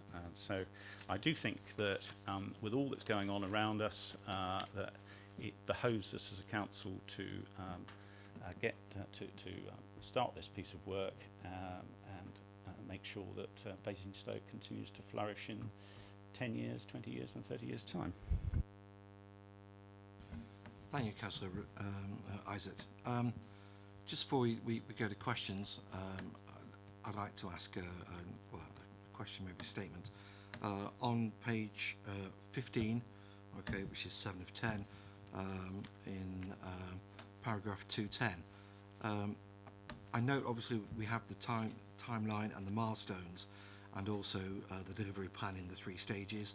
Okay, the only thing I would like to comment on is the fact that we really do need to be bold and innovative, okay, regarding this strategy, and and look at to make sure that we have achievable milestones all the way out through to 2050, and I see that as being critical and key, but also, enabling us to have the enough flexibility to be able to change our plans, okay, as new technologies become apparent, such as mass rapid transport, for example, okay, and various innovations that will come through with electric vehicles. So that would really be my only point. But I welcome the strategy, and I think it's right and proper that we actually we have this, and I like the idea of the 3 stages, and I look forward to it being delivered. Well, thank you. I agree with you that there's never a finished, complete answer on these things, and so we're going to need to build in flexibility to adapt to the changes as they come. But the other point is that as I said, we've broadened this to include a wide area, because it's not a sound way forward just to concentrate on the town centre. Councillor Fillimore. Yes, I've read this paper. Unfortunately, I'm old enough to remember when the top of the town was our town centre, And I've seen all these developments over the years, and they've been marvellous. They've been marvellous in our town. The one thing I would say, having read this paper, and we're talking about a central Basingstoke strategy steering group, and we're talking about maximising culture and leisure, nowhere in this paper do I see our Basingstoke Sports Centre mentioned. And I believe that the Basingstoke Sports Centre should be part of the strategy steering group. I believe it's a jewel in the crown of our town centre, and I think it should be fundamental to the health of our town centre.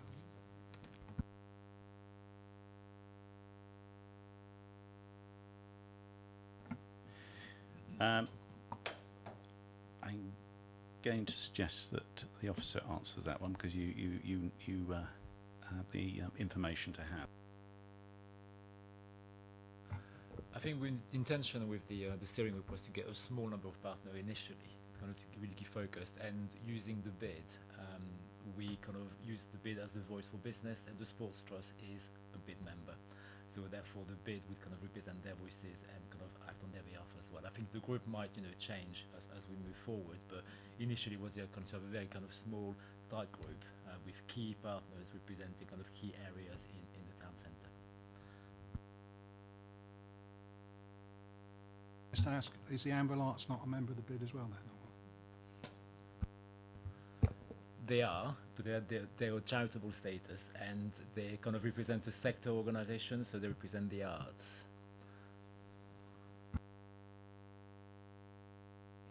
Okay, Councillor Harvey, please.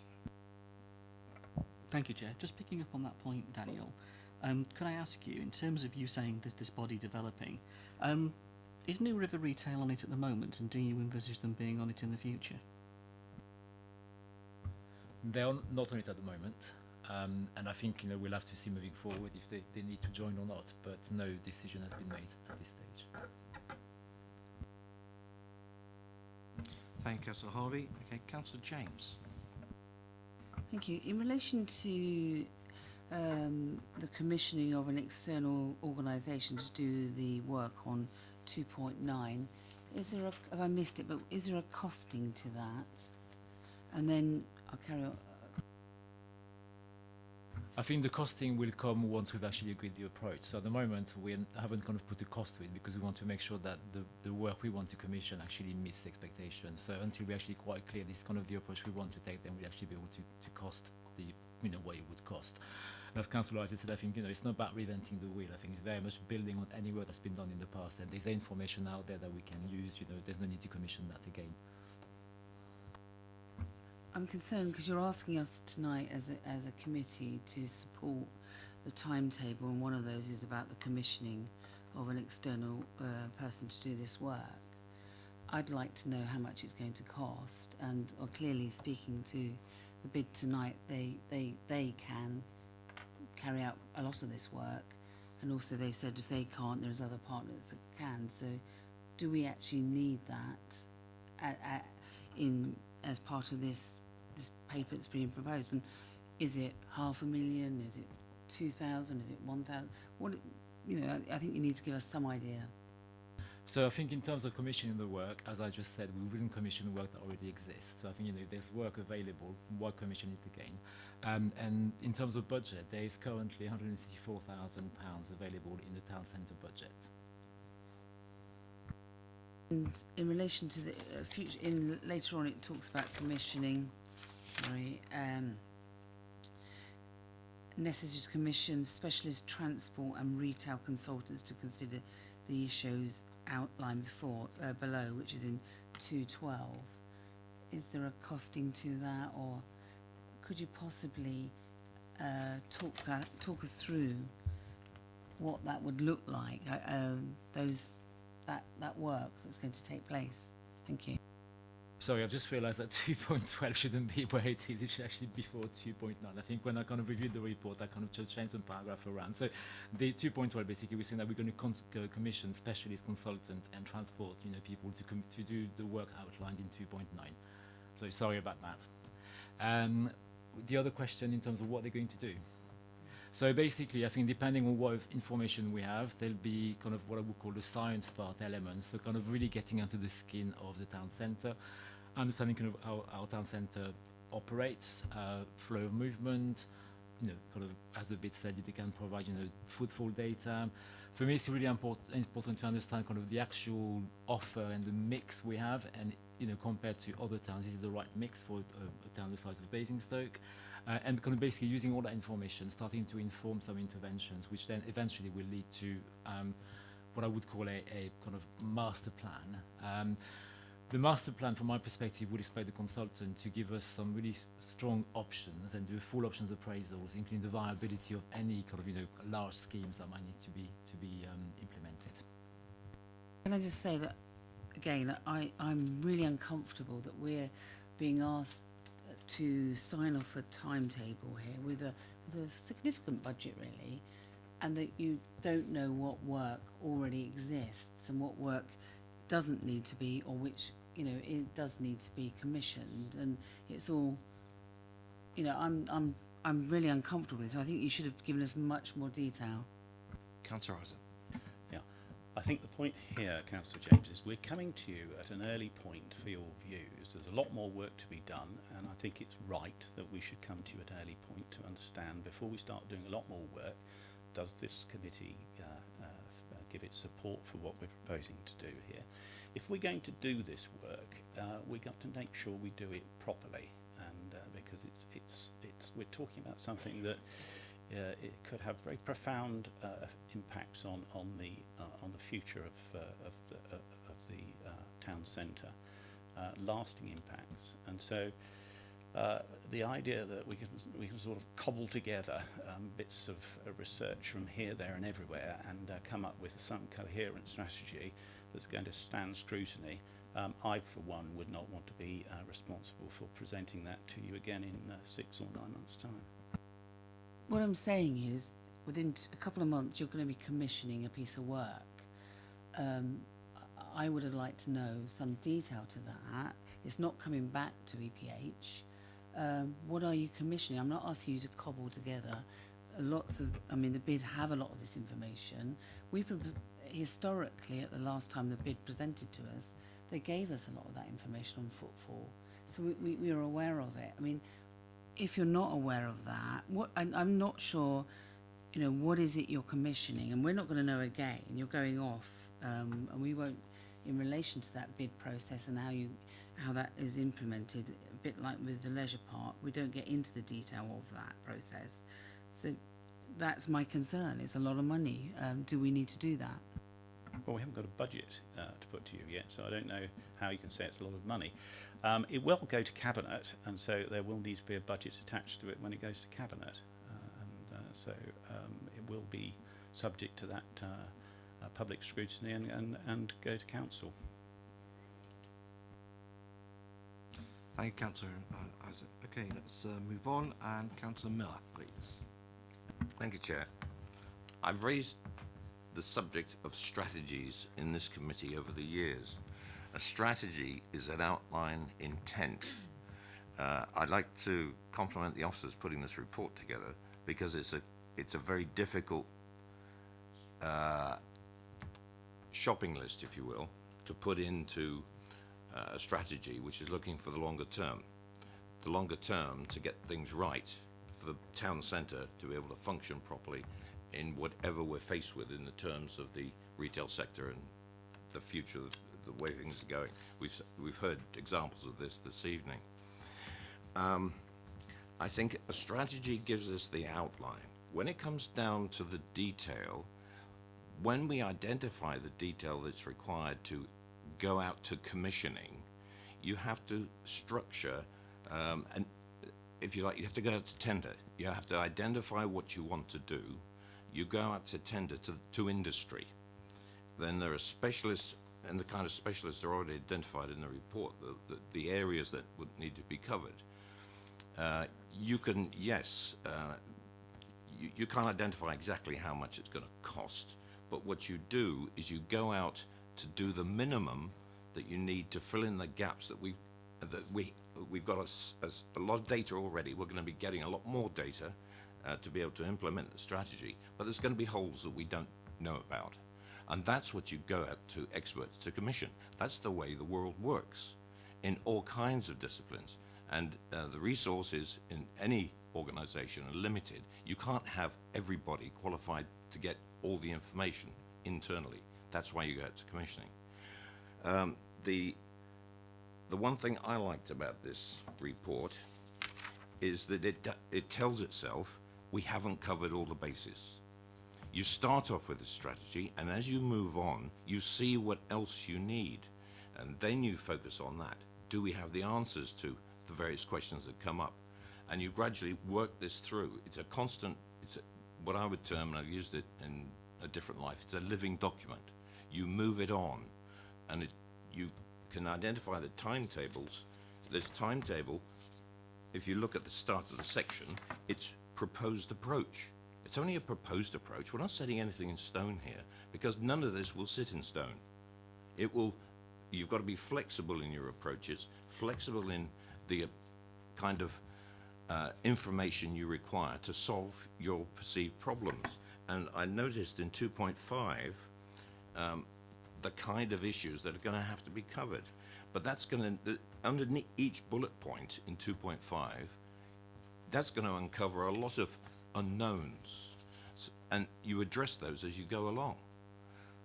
So I don't have the concerns that have been expressed this evening, because this is the correct way that you develop a strategy. We know an awful lot already. We've got a town centre. We've got a top of town. I won't dwell on any more on that point. I think I've made enough of it. But I do have one question. It's just a refresher for me. The top of town is a conservation area, and we've made a lot tonight of Lloyds Bank moving out of that corner unit and the post office. Now, here's something I'll throw into the middle of the table. We've got a conservation area. We're not going to start doing anything but to the shop fronts. We're not going to do anything to the buildings, because they've got history and they sit well in the street scene. And my involvement in heritage in this council is something I want to protect. Now, Lloyds Bank's right next door to the Willis Museum. It strikes me that, and I don't know the ownership issues, I'm not going to ask anybody to solve that tonight, but wouldn't it be great if we could allow the Willis Museum to expand into what I would see as a purpose-made building right next door that's got the right presentation? It looks like a bit of a museum. And if you go up to London and you see where the museums are, they look like museums. They attract you. That could be something that we could think about, but that would come further down the line. It's the same with the post office. It's a classic building right at the top of town. It's screaming out for something, for some heritage label to go on it, to make it an attraction. Go back to Councillor Isaac's point about we don't need to look at retail all the time. We need another pull into the top of town to make it vibrant. That's the views I've got. I've asked a question, I've got an answer. Thank you very much. And I think I've made my point on the report as well. I like it as it is, but there's an awful lot more work. And I think some of the concerns that have been expressed tonight are not overly justified, because we're not going to be rushing out and giving tenders out to people without the scrutiny of the Cabinet, the scrutiny of Council, and the scrutiny of this particular committee. Thank you very much, Chair. Thank you, Councillor Miller. I'd like to Councillor Konesko, please. Thank you, Chair. Yeah, I think Councillor Miller made the point about a good strategy, and in my experience, good strategy begins with very clear objectives and targets. And I'm just wondering, to what extent are we planning to set sort of explicit targets and KPIs, and at what point in this process? Because, for example, the bottom bullet point of 2.9, we talk about measures to reduce carbon emissions and the environmental impact of the town centre. Are we planning to put a numerical target or a numerical range against that?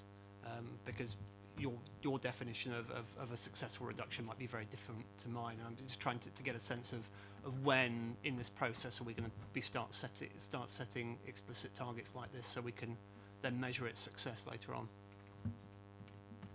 I think that's a good point, and I think that's probably something we could make sure is incorporated in the next piece of work that goes to cabinet. Sorry, can I just ask one additional question as well? That's to do with the expected timeline, paragraph 2.13. It mentions that there would have been engagement with ward members last month, June 2019. Having spoken to the ward, both the ward members for Eastrop, then they've not been engaged with yet. So I was just wondering if we were on track with that and what impact that would have on the timetable going forward. That's the next thing I need to do.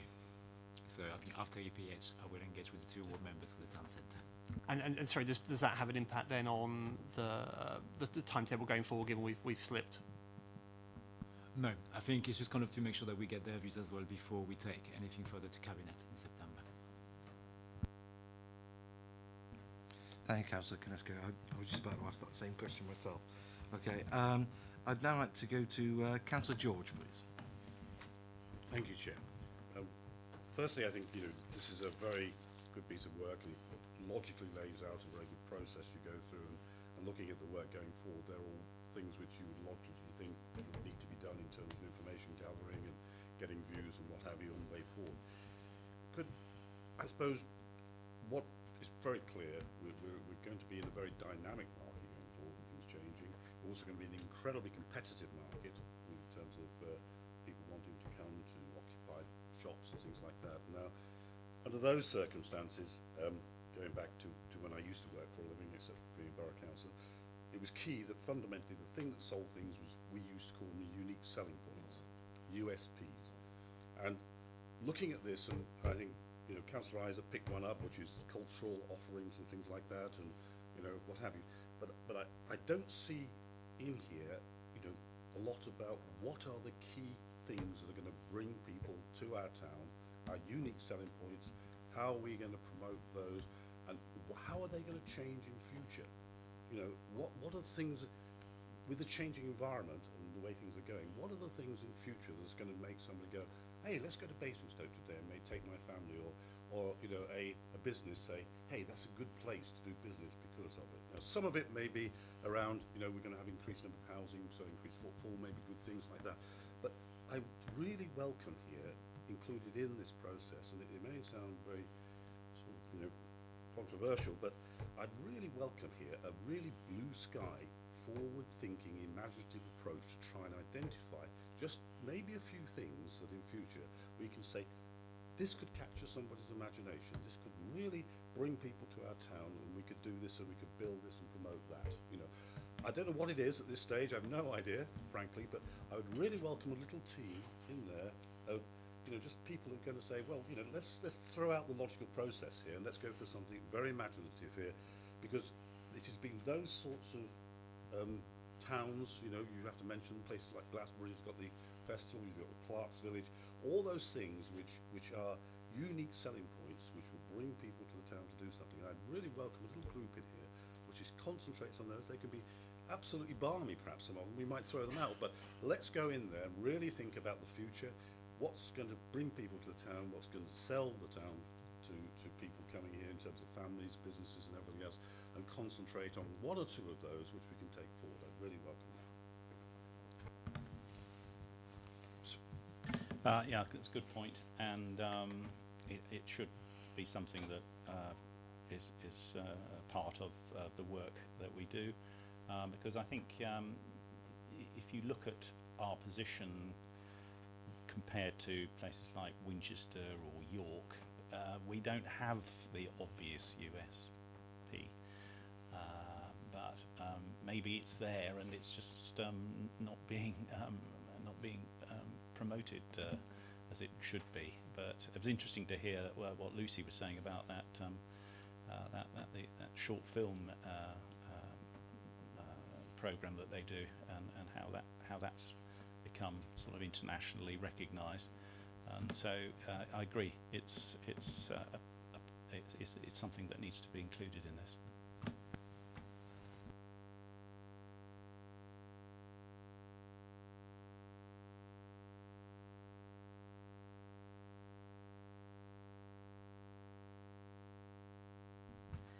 Thank you. On the point about engagement with the ward members, again, I suppose I'm disappointed because in relation to the timetable, it would have been nice to have had their comments in the report. I think that would have been important to shape our comments. So again, you know, I think you need to, if it is part of an action plan and you're going to do them afterwards, that needs to reflect in the timetable, because clearly they haven't been, so that's disappointing. On that timetable you talk about the draft strategy and it says engagement with EPH. Does that mean it's coming back to EPH in its draft form? Yes, it will come back. When we look, as I said in my earlier comments, that we look to have workshops with EPH as we move forward on this. But will it come back to the committee as a whole as a draft strategy for us to comment on? Or are you looking to have a workshop where it's broken up and it's not in public?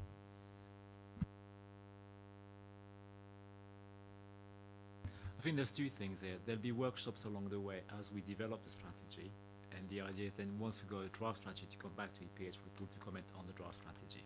So there'll be kind of engagement workshops as we develop the strategy, kind of stakeholder engagement basically, like we will do kind of with businesses and residents and so forth. And then once we've got a draft strategy, bring this back to this committee to get your views on the strategy itself. But to be clear, it's going to Cabinet. When is it going to Cabinet? September, yeah. Thank you, Councillor Isaac and Daniel. I'd like to call on Councillor Capon, please. Thank you, Chair.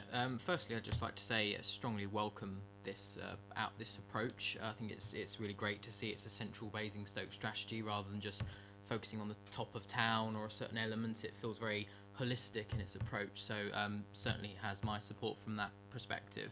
There's just a couple of bits that I wanted to pick up on in regards to the focus and sort of the areas for consideration. The first bit being around in section 2.9 when it talks about the key tasks that are going to be approached. One of the second bullet point in talks about a full retail, leisure and housing mix assessment. I just wanted to ask where the views were around where service provision comes into that, because there has been a lot of debate over the years around what services need to be seen at the top of town or around the town centre as opposed to just housing or retail. So any thoughts on that first of all, please? No, absolutely. I think the service kind of sector is part of the mix. I mean, it's not on the list, but I think the retail, leisure, and basically, you know, what uses there are in the town centre generally. Thank you. So it's kind of just going to be encapsulated in the existing. Okay, brilliant. So the other point that I wanted to raise was just particularly around when Lucy presented a moment ago, there were several times the antisocial behaviour and kind of issues around that were raised, and it's quite notable that it doesn't feature in this report in some way. Now, I appreciate this is outlining an approach to looking at the strategy, so it shouldn't be sort of too fleshed out, but I just wondered if particularly around section 3, where you look at key issues for consideration, it feels, given the prevalence of Lucy's presentation and how often it's mentioned, it feels like it should be noted as a key issue for consideration, just so it doesn't sort of get lost in the mix, if that makes sense. Thank you. Absolutely, and we'll reflect that. Thank you. Thank you, Daniel. And now to move to finally Councillor Harvey, please. Thank you, Chair. I think all of our groups want to have a successful town centre, and in different ways over the years we've each made our contribution to that. Our own group with our colleagues in the Lib Dems made the contribution with Festival Place, and we made the contribution with the malls. Terry made the contribution with her work on the top of town and what she brought forward, and I know Councillor Bean and others have supported that in the past as well. It hasn't been if it's been one group leading the charge on this, but I think it's very important when we have such a significant change proposed that we just take a step back and think what we're doing here. The town centre is the town centre. It's defined in the local plan. It's defined, as was with Ranil when he had the portfolio looking at Basingview and its relationship with the then town centre, which his footprint was slightly enlarged in our last local plan. and it's very clearly defined. And for policy terms, and in terms of defending the town centre and the implications for businesses and those living there and the issues, that's very, very important. That is a policy position that I would not want to see this authority deviate from in any way, shape or form. So when I see a paragraph with a little line at the end that says that we need to take into account the planned development of the leisure park, and then I see a map at the side on Appendix 1 that has central Basingstoke area map with the leisure park in it, I'm sorry, but the leisure park is not in central Basingstoke. It might be to councillors on the edge of the borough looking at Basingstoke, but it isn't for those of us that represent Basingstoke wards. The leisure park is its own distinct part of, out of the town centre, and that policy distinction is incredibly important. So I'm nervous of seeing something here, being led by Councillor Isaac, because you are also responsible for the portfolio on the leisure park that relates to our town centre. And there is a conflict here between the aspirations for the leisure park and the defence and the importance of the town centre as an entity in its own right. And we've seen that with Festival Places in its approach to this issue. We already understand the legal issues that are coming as a consequence of that. I think there's also issues around the bid, and previously where those businesses had taken a very clear view, might be 50-50 now, and that's interesting, but there is nonetheless a concern there amongst at least half of the businesses in the town centre that the bid referred to. So it's just interesting in thinking about the approach. We're talking here, Chair, about an adoption of the approach by Cabinet in September, so roughly 6 to 8 weeks from now, that will lead to a procurement process to appoint consultants to undertake the work, that would lead to a draft coming back to the council, and I presume, and this is just a presumption, I appreciate Cabinet and officers helping, the adoption of a central Basingstoke strategy, and I presume that's by Cabinet in September 2020 as an adoption, rather than being full council.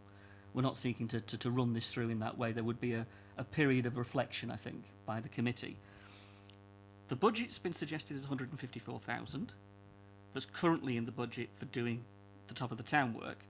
If that budget is used for this purpose, then what monies will be made available to continue with the work that Terry had already started on the top of town, the improvements, the work that's done, all the work that was done on Basing View, for example, which, to be fair, was supported by all members because it improved the environment, and that has been a good success. We've heard tonight of the success that that environmental work could do for the top of town by the bid. So that's an important question in terms of monies and where it comes from. We also have the issue that where we have gone down a procurement process before, this council has fallen foul of that by having questions asked afterwards and having to have the matter scrutinised. We have issues around our partners on Basing View, and there's been question marks over the importance of that relationship to that project and where it may or may not be achieving the ends that we want, and how this council's had to manage that relationship. We've also had issues that Audit and Accounts and the Performance Panel have identified with CBRE in charge of those monies. It's quite significant monies in terms of investment, where it hasn't delivered necessarily what was intended. So that procurement process that you're going to enter into in September to appoint consultants to do this incredibly important piece of work, to drive a master plan that will then come back to this council next year that might define the future of our entire town centre, is really huge. And we shouldn't rush this if you want to get it right. And we sure as hell want to get this right in the current retail environment. We don't want to mess around and we don't want to wait forever, but we've sure as hell got to get it right if we're serious about the success of our town centre. So there are a number of challenges, I think, Chair, that are falling out from this paper that really do need answering before the Cabinet proceed. And the most important of which is, where does the leisure park sit in all of this? Because are you championing the town centre as the town centre, whereby you take account of what is going on around you? Or are you seeking to push the leisure park inside this arrangement, whereby the impact on it and the town centre are combined? And that opens a Pandora's box of issues around residential, around retail, around leisure, around relationships, and around the partnerships that we have held very dear in this authority over a number of years. For example, with the owners of Festival Place. So I think there's many things here that deserve a much more detailed answer that I'm sure the Cabinet member is going to give me now. But we all care for our town centre and want it to be successful. We just are raising genuine concerns, and until they're answered, I wouldn't want to see the Cabinet proceed full speed without having some of those being addressed. Perhaps I can help you, Councillor Harvey. This is a proposal to do a piece of work about the town centre, and we felt that it would be a more valuable piece of work if we looked beyond the top of the town and Festival Place and the Malls.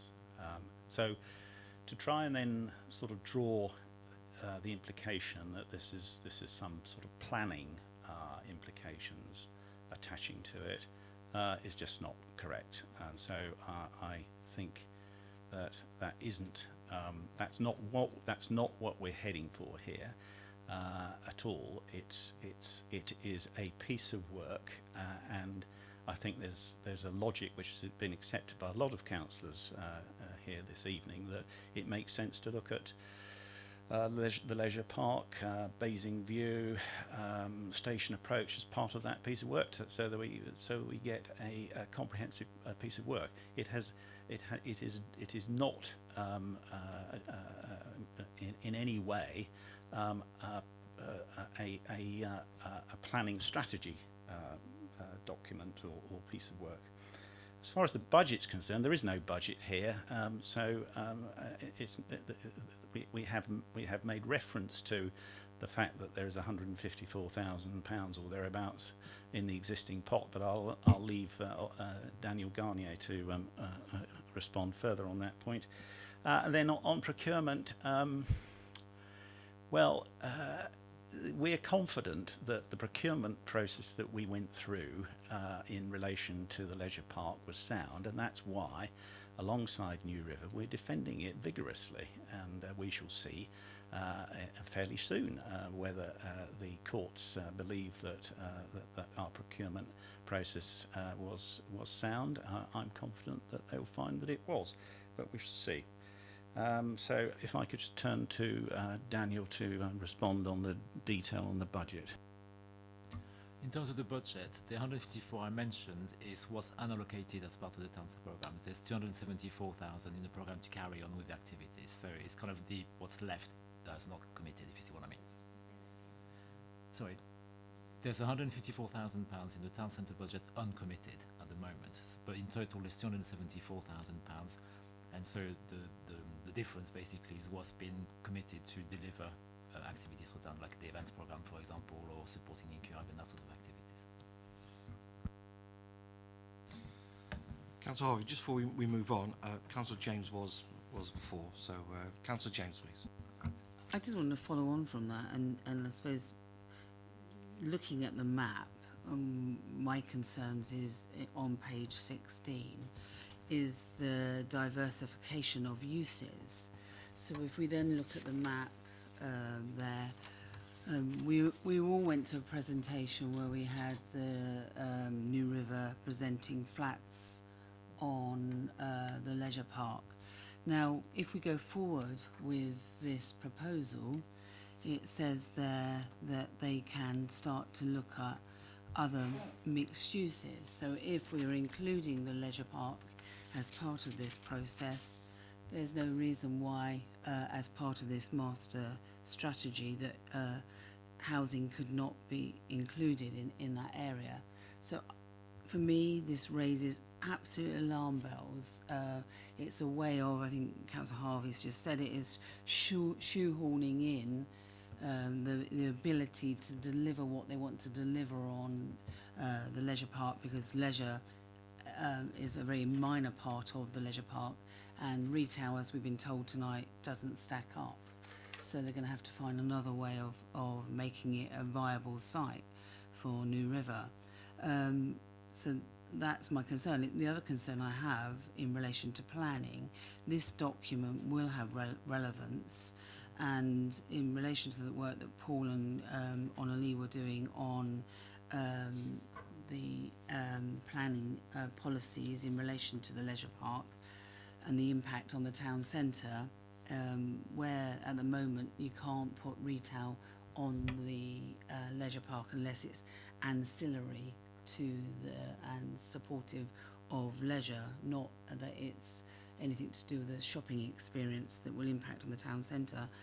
I think that makes the leisure park or the town centre exceptionally vulnerable, and I think this is the opportunity the administration are doing to be able to achieve what they want to achieve on the town centre, on the leisure park, because they're not going to be able to do it otherwise. So I would think as a group, we haven't discussed it, but I guess we will, that we couldn't possibly support this paper and this strategy going forward. Councillor Isaac. Thank you, Chair. We've signed a development agreement with New River, and that development agreement specifies the uses that they're going to develop on the leisure park, which is a designer outlet centre, and leisure uses. It doesn't contemplate residential at all. And in relation to the sort of planning, the planning position on this, generally speaking, this piece of work will need to follow and respect our local plan. It's not. It's not going to. It's going to be a strategy document, and it will have to follow and be subservient to the local plan. Daniel. I mean, from our perspective, the way we're looking at this is looking at this in the round. So the core focus of the work is the town centre, but we can't ignore any of the things that happen around the town centre. It's making sure that basically when we look at the strategy, we look at those sort of, connections, linkages, influences, potential impacts, so that we make sure that the strategy is solid and looks at the future resilience of the town centre. But the focus is the town centre. Thank you, Daniel. Councillor Harvey, please. So there needs to be a reference to Chinham's shopping centre, there needs to be a reference to the St Michael Business Park, there needs to be a reference to the Brighton Hill Business Park, there needs to be a reference to all of the other economic activity in the town, such that you take that global view. You cannot just crowbar in the leisure park alone in that context. You either take it all in or you don't. You can't have it both ways. And in the context of procurement, it is very important, because when the leisure park bid went through, New River came along, and I sat there with Councillor Tilbury and other councillors, and Councillor Isaac was in the room at the time, and we received a presentation that was wholly leisure. Not one bit of retail was part of it at that moment. You then, as the Cabinet, gave them an exclusivity contract for 6 months, totally turned round to other bidders. Officers turned round to other bidders and told them, no, you shouldn't bid because you've got a retail offer. So other bidders were wanting to bid with retail, and they were put off bidding at the time by officers. Scrutiny looked at that point. Then we wind up with the retail offer coming in after, as part of that so things did change. Just having a development agreement alone doesn't mean things change. If the commercial world changes, they would be fools not to consider that. So we've got to be very careful the doors we open. And the planning bit is very important, because this thing just can't stand alone. If this is subservient to our local plan, then the leisure park shouldn't be part of it. It should be about the town centre in the way the policy describes. The mixing of this is actually quite disturbing, and a local planning inspector would look at this, I think, with quite interesting views, and so would other developers who would see us opening this Pandora's box, who would think, that's interesting the way the council's now looking at this. Perhaps we have a part of this pie as well. We're opening the door against our town centre in this regard, and we need to close it shut. If the town centre matters, it matters, and it must come first in this report, in this context. So I think we take a different view. We want it to be absolutely successful, and we would love to back this all the way. But the Pandora's box that's potentially being opened here is actually quite dangerous. And I think if you don't recognise that, then other people in planning most certainly will, and they'll sure as hell make this council realise it. Yeah, it's disappointing. Sorry, can I respond to that? Because actually, there is I think, a legitimate reason for us to want to ensure that this piece of work does include the leisure park, because we want to make sure that as far as possible, that any changes in the leisure park are supportive of what goes on in the town centre and reinforces it. I have no knowledge of the allegation you're making that officers here attempted to put off other bidders in relation to the bid for the leisure park. Where that's come from, Councillor Harvey, I don't know, but it's not something I've heard, and I can't believe that it's true. And the other thing I would make, the other point I would make finally, is that, of course, the proposals for the leisure park have not yet obtained planning permission. So it will have to obtain planning permission and that will be in accordance with the local plan. That will be measured against the local plan. Thank you, Councillor Isaac. Okay, Councillor Watts. Yeah, I just wanted to flush out the portfolio's holders' views on the top of town.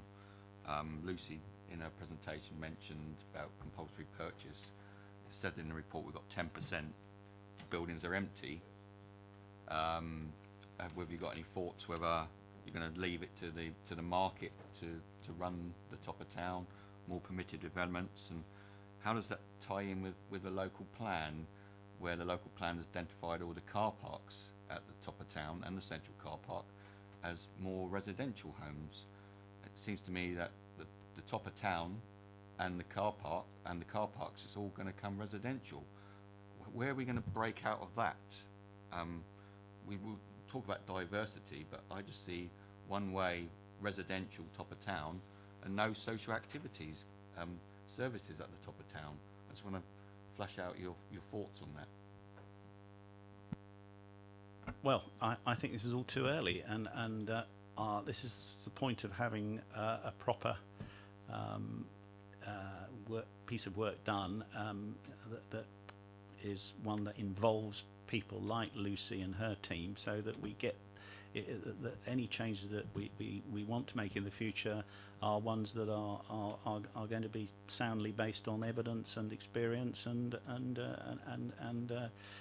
don't create some of the problems, Councillor Watts, that you're talking to. I don't have any views otherwise on that, and so this is, but it does raise the question of how do we make the best use of the land holdings that do exist there in terms of the car parking sites.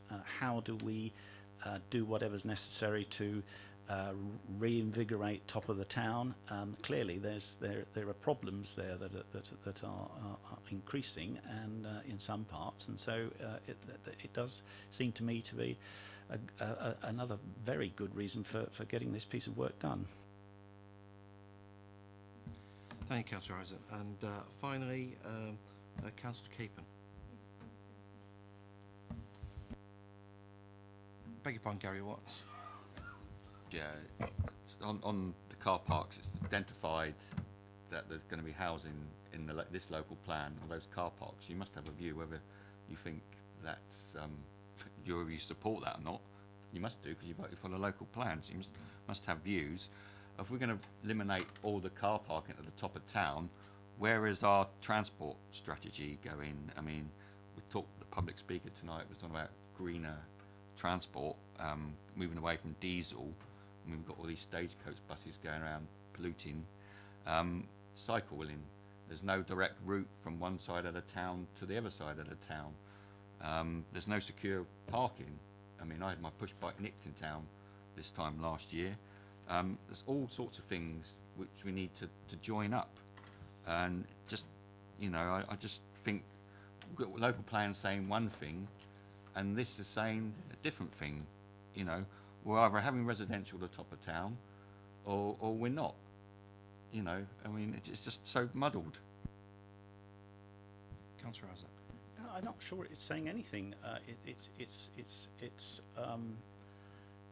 proposing that we do a piece of work which looks at the whole of the town centre and beyond, and looks to see what we could do in many areas that would go to enhancing the experience of people living and working and coming to shop in Basingstoke town centre. At the moment, some of the sites are car parking sites. It doesn't necessarily follow that they will become developed for residential uses, irrespective of what the local plan says. But here's an opportunity for us to take a fresh look at things.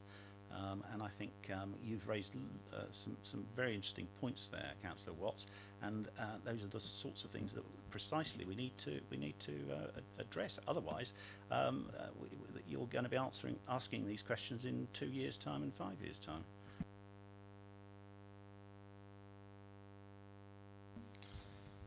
Thank you, Councillor Isaac. Okay, Councillor Capon, please. Thank you, Chair. It's more of a point, if anything, that I wanted to just make regarding the debate that's been had around the inclusion of the leisure park in sort of the scope of this. For me, reading the report, it seems it's all about context, and actually I sort of identified point 1.4 where it talks about that the consideration takes in a range of factors. Further on in 2.5, some of those factors are poor connections between various parts of the town, a poor arrival experience, confusing car park experience. Surely, in order to address those things, we need to look at a wider context, particularly in relation to the leisure park, where actually there is quite an infrastructure that connects the town centre to the leisure park, which isn't the same in terms of other retail areas within Basingstoke. So for me, I can see that logic, because actually if we want to address issues in the town centre and issues in central Basingstoke regarding those points like confusing arrival experiences, we need to do it taking into the context of the wider environment. So I just wanted to kind of sort of share those thoughts really, and actually support that strategy of including that. Yeah, thank you. Thank you, Chair. Okay, do you have enough comments to take it back? I think generally, I mean, just to very quickly sum up, there were a number of concerns, okay, that have been raised by the Labour group in respect of you know, lack of costings at this particular stage, and basically concerns about bringing the leisure park as part of this piece of work, you know, but I also think there were a number of good comments from the committee, okay, to say that you know, we need to define the key USPs. Okay, it's very early stages of this particular strategy, but generally, you know, the approach seems to be on the right track. Okay, but there are obviously concerns about the definition of the town centre and the retail park, okay, and the context of how they fit together, and also, you know, some concerns about the potential antisocial behaviours in the top of town, you know, not necessarily being considered and pointed out individually, but generally, I think the feedback from the committee was generally positive. Okay, and I hope there's enough points there for you to take away. You can challenge that, but I've already said that you do have concerns.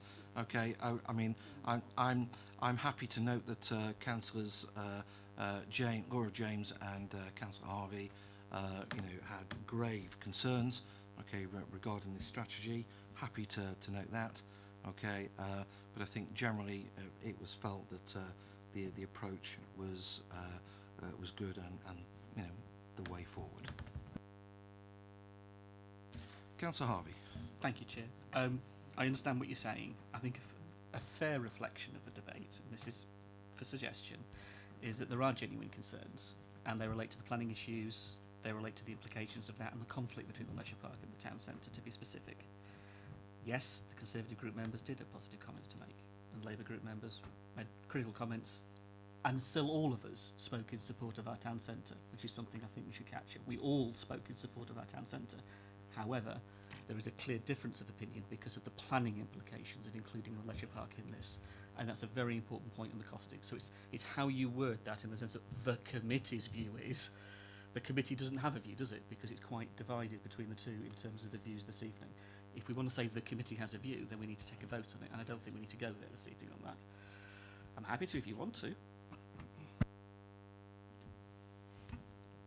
Unless I missed it, I don't see the word planning in this strategy. I'll look to the authors. I don't think the word planning is in here. I think it's been brought into this discussion. Sorry, please tell me. Because planning comes a lot later. When you have a strategy to do anything, and then you want to get into the planning debate, and this is a fairly major relook at the town centre. And if you want to mention the leisure park, because of it's put into one part of the plan, they're all subject to the planning procedures. And I would think that this, at the very least, would need a supplementary planning document.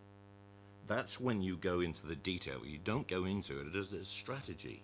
You have a strategy that sorts out what you think you're going to need. We don't even know that yet. That's why we're going to process what is mentioned in this report. It's so often in this council, people jump to the wrong end of the development procedures and want an instant answer about what's going to come out the other end. We don't know. That's why this document's been prepared. Let's get on with this, see what's there, and take this stage by stage. There are processes that need to be done. Planning looks after that with the planning processes. It's the wrong time to be discussing it.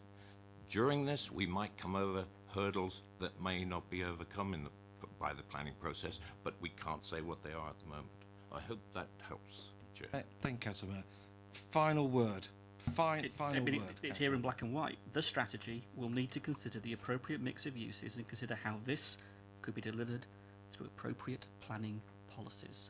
This strategy says it is going to consider appropriate planning policies. If it does, that is a very important point in this piece. It's there in black and white. It's there. I mean, that's the point. That's the reason why there are concerns here. You could read so much into this in quite a concerning way, and that's what we're doing, because at the moment, nobody's suggesting otherwise. Thank you, Councillor Harvey. Councillor Isaac. That's not what's intended here, and the rolling planning is the local plan and national planning policies, and the only thing that would alter that would be a change in national planning policies or a change in our own local plan. This is not we're not seeking to do that. We're not empowered to do that as part of this process. So I can understand why Councillor Harvey is concerned on the point, but I would like to reassure him that that's not the intention of this strategy. Right. Thank you very much. I think we'll kind of leave it there. I think we've got enough comments to go away with. Thank you very much for your presentation, and Councillor Bean and Councillor Isaac. Daniel, thank you very much. It's much appreciated. So let's just move on to our final item, which is the work plan, and I would like to hand over to Councillor Laura James, who would like to present her work stream application. Thank you, Chair. I haven't got a copy with me. You don't happen to have a... Unfortunately, I forgot my copy. It's down in the car, but Okay. you know. Oh, thank you. Thank you so much.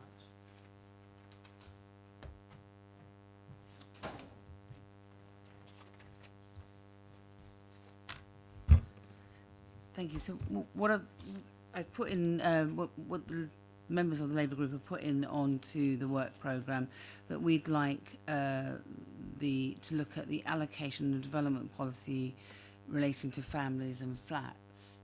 So as part of the review of the local plan and in relation to the allocations policy, at the moment we're building significant two-bedroom flats within the borough, and when I'm making reference to that, I'm not talking about market flats, I'm talking about social rented flats. And because of our allocation policy, only families can be allocated those flats.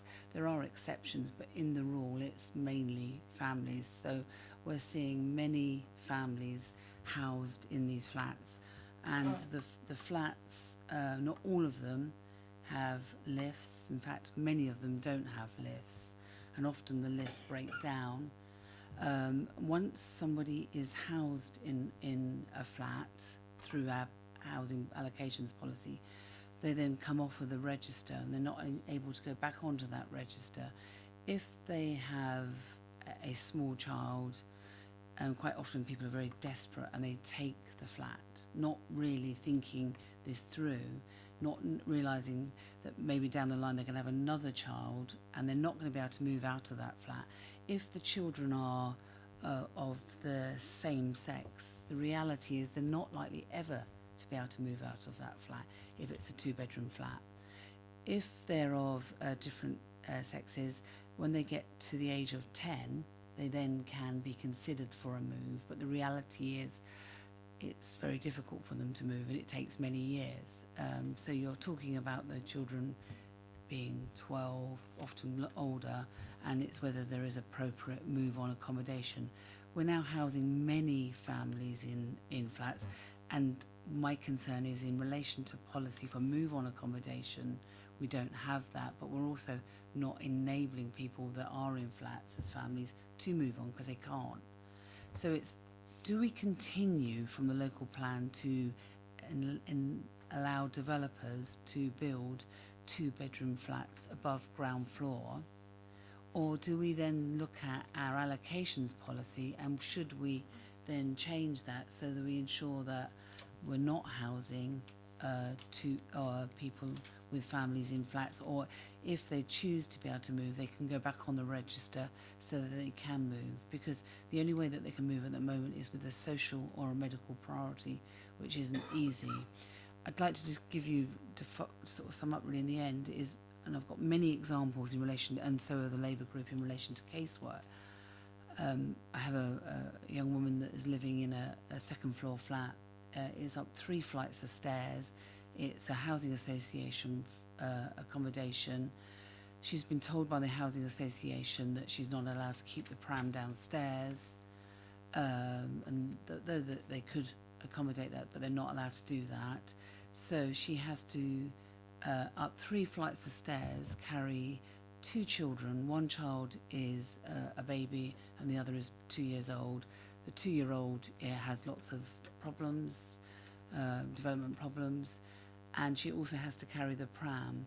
When I went to see her just recently, she had 8 bags of rubbish on her banister, on her balcony, because she couldn't take the rubbish downstairs because she couldn't leave the children, and she was aware of the safety issues of leaving her children or going all the way downstairs, out of the front door and along a corridor to put her rubbish into the bin. We really need to, and I want us to scrutinise this policy. I'd like to know how many people are being housed through social landlords in upstairs flats. Is it something we would want to do? And I think it's something that we really need to look at. It is a massive casebook for us in the town, and there are real social problems. So I'd like to put this onto the agenda, please. Thank you very much.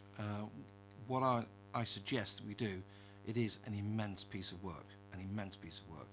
I would like to take it away, discuss it with officers first, and then come back with a proposal, okay, on how we approach this, okay, with your agreement. The only thing is I don't want to miss is the opportunity when we review the local plan that we miss this. So, you know, this is one policy. There's lots of others that we'd like to look at as a group, but this one particularly, you know, and that we've got others that relate to the local plan, and that's why we asked Councillor Ruffoyle that we could consider some of these policies. This is one of them, and this is an opportunity. So, you know, it links across different departments because it obviously links to housing and the allocation policy, but I think it's important that we consider it now in relation to the local plan. As I've said before, I understand your concerns. Okay, I think they are shared on our side of the chamber as well. Let me go away, have a chat with officers, okay, and then what I will do is I'll come back with some proposal. If they're acceptable, we'll then get the work done and started. Okay, if they're not acceptable, we'll then have another discussion. Okay, but I will do that, and I'll come back to you in the next week.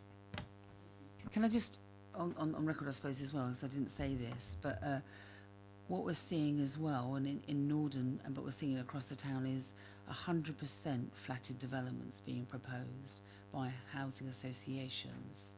And the one that we've just looked at recently by our local housing association is for 97 flatted developments, and predominantly it was nearly all 2-bedroom accommodation.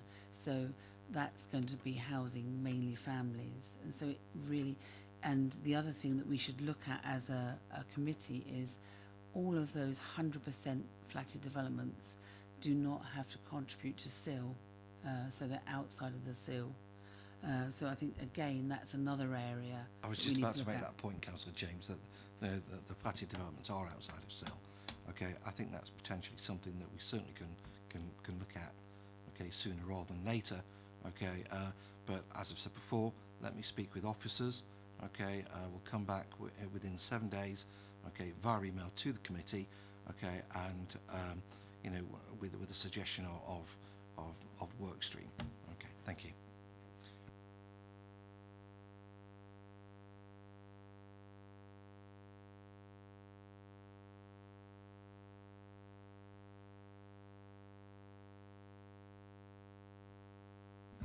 So just looking at the rest of the work plan, okay, I know we have a meeting in September, which at the moment I'm kind of keeping free because I'm hoping that the housing number will come in, okay, but if that doesn't happen, then maybe there's something that we can come through on the policies for the local plan, okay, and see what we can do there.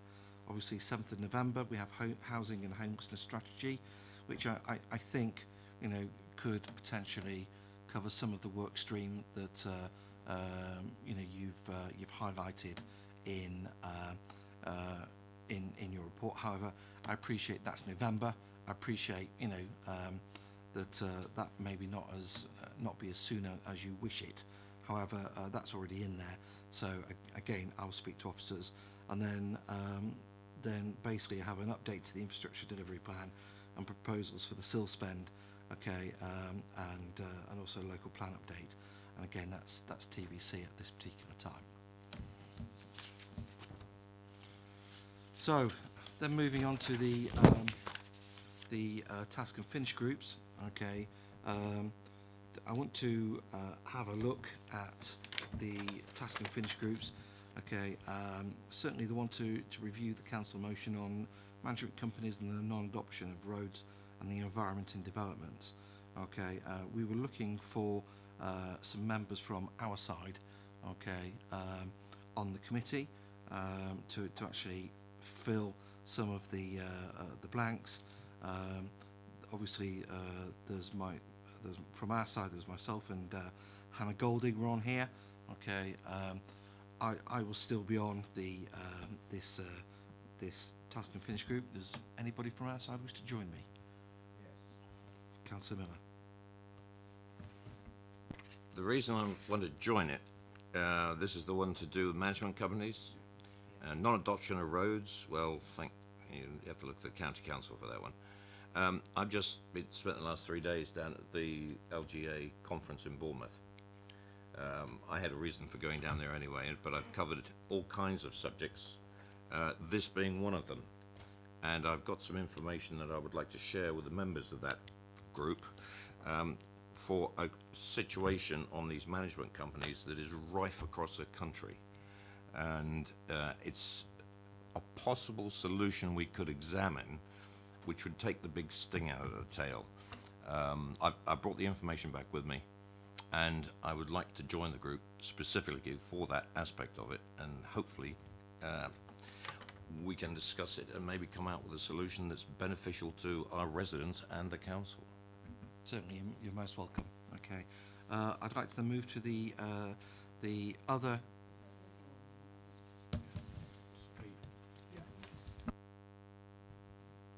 Yeah, I'd be very keen to join that.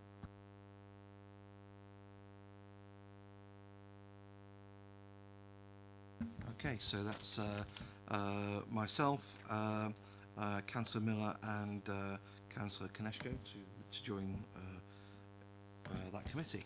Okay, task and finish group. Then looking at the SS9. Okay, to review the planning policy SS9 in the context of the impact of the leisure parks, out of town developments on the town centre. Again, you know, I will join that. Okay, obviously Tristan Robinson will come off, as will Ken Rattigan. Okay, and I'm just wondering whether we have any more people from the Conservative side.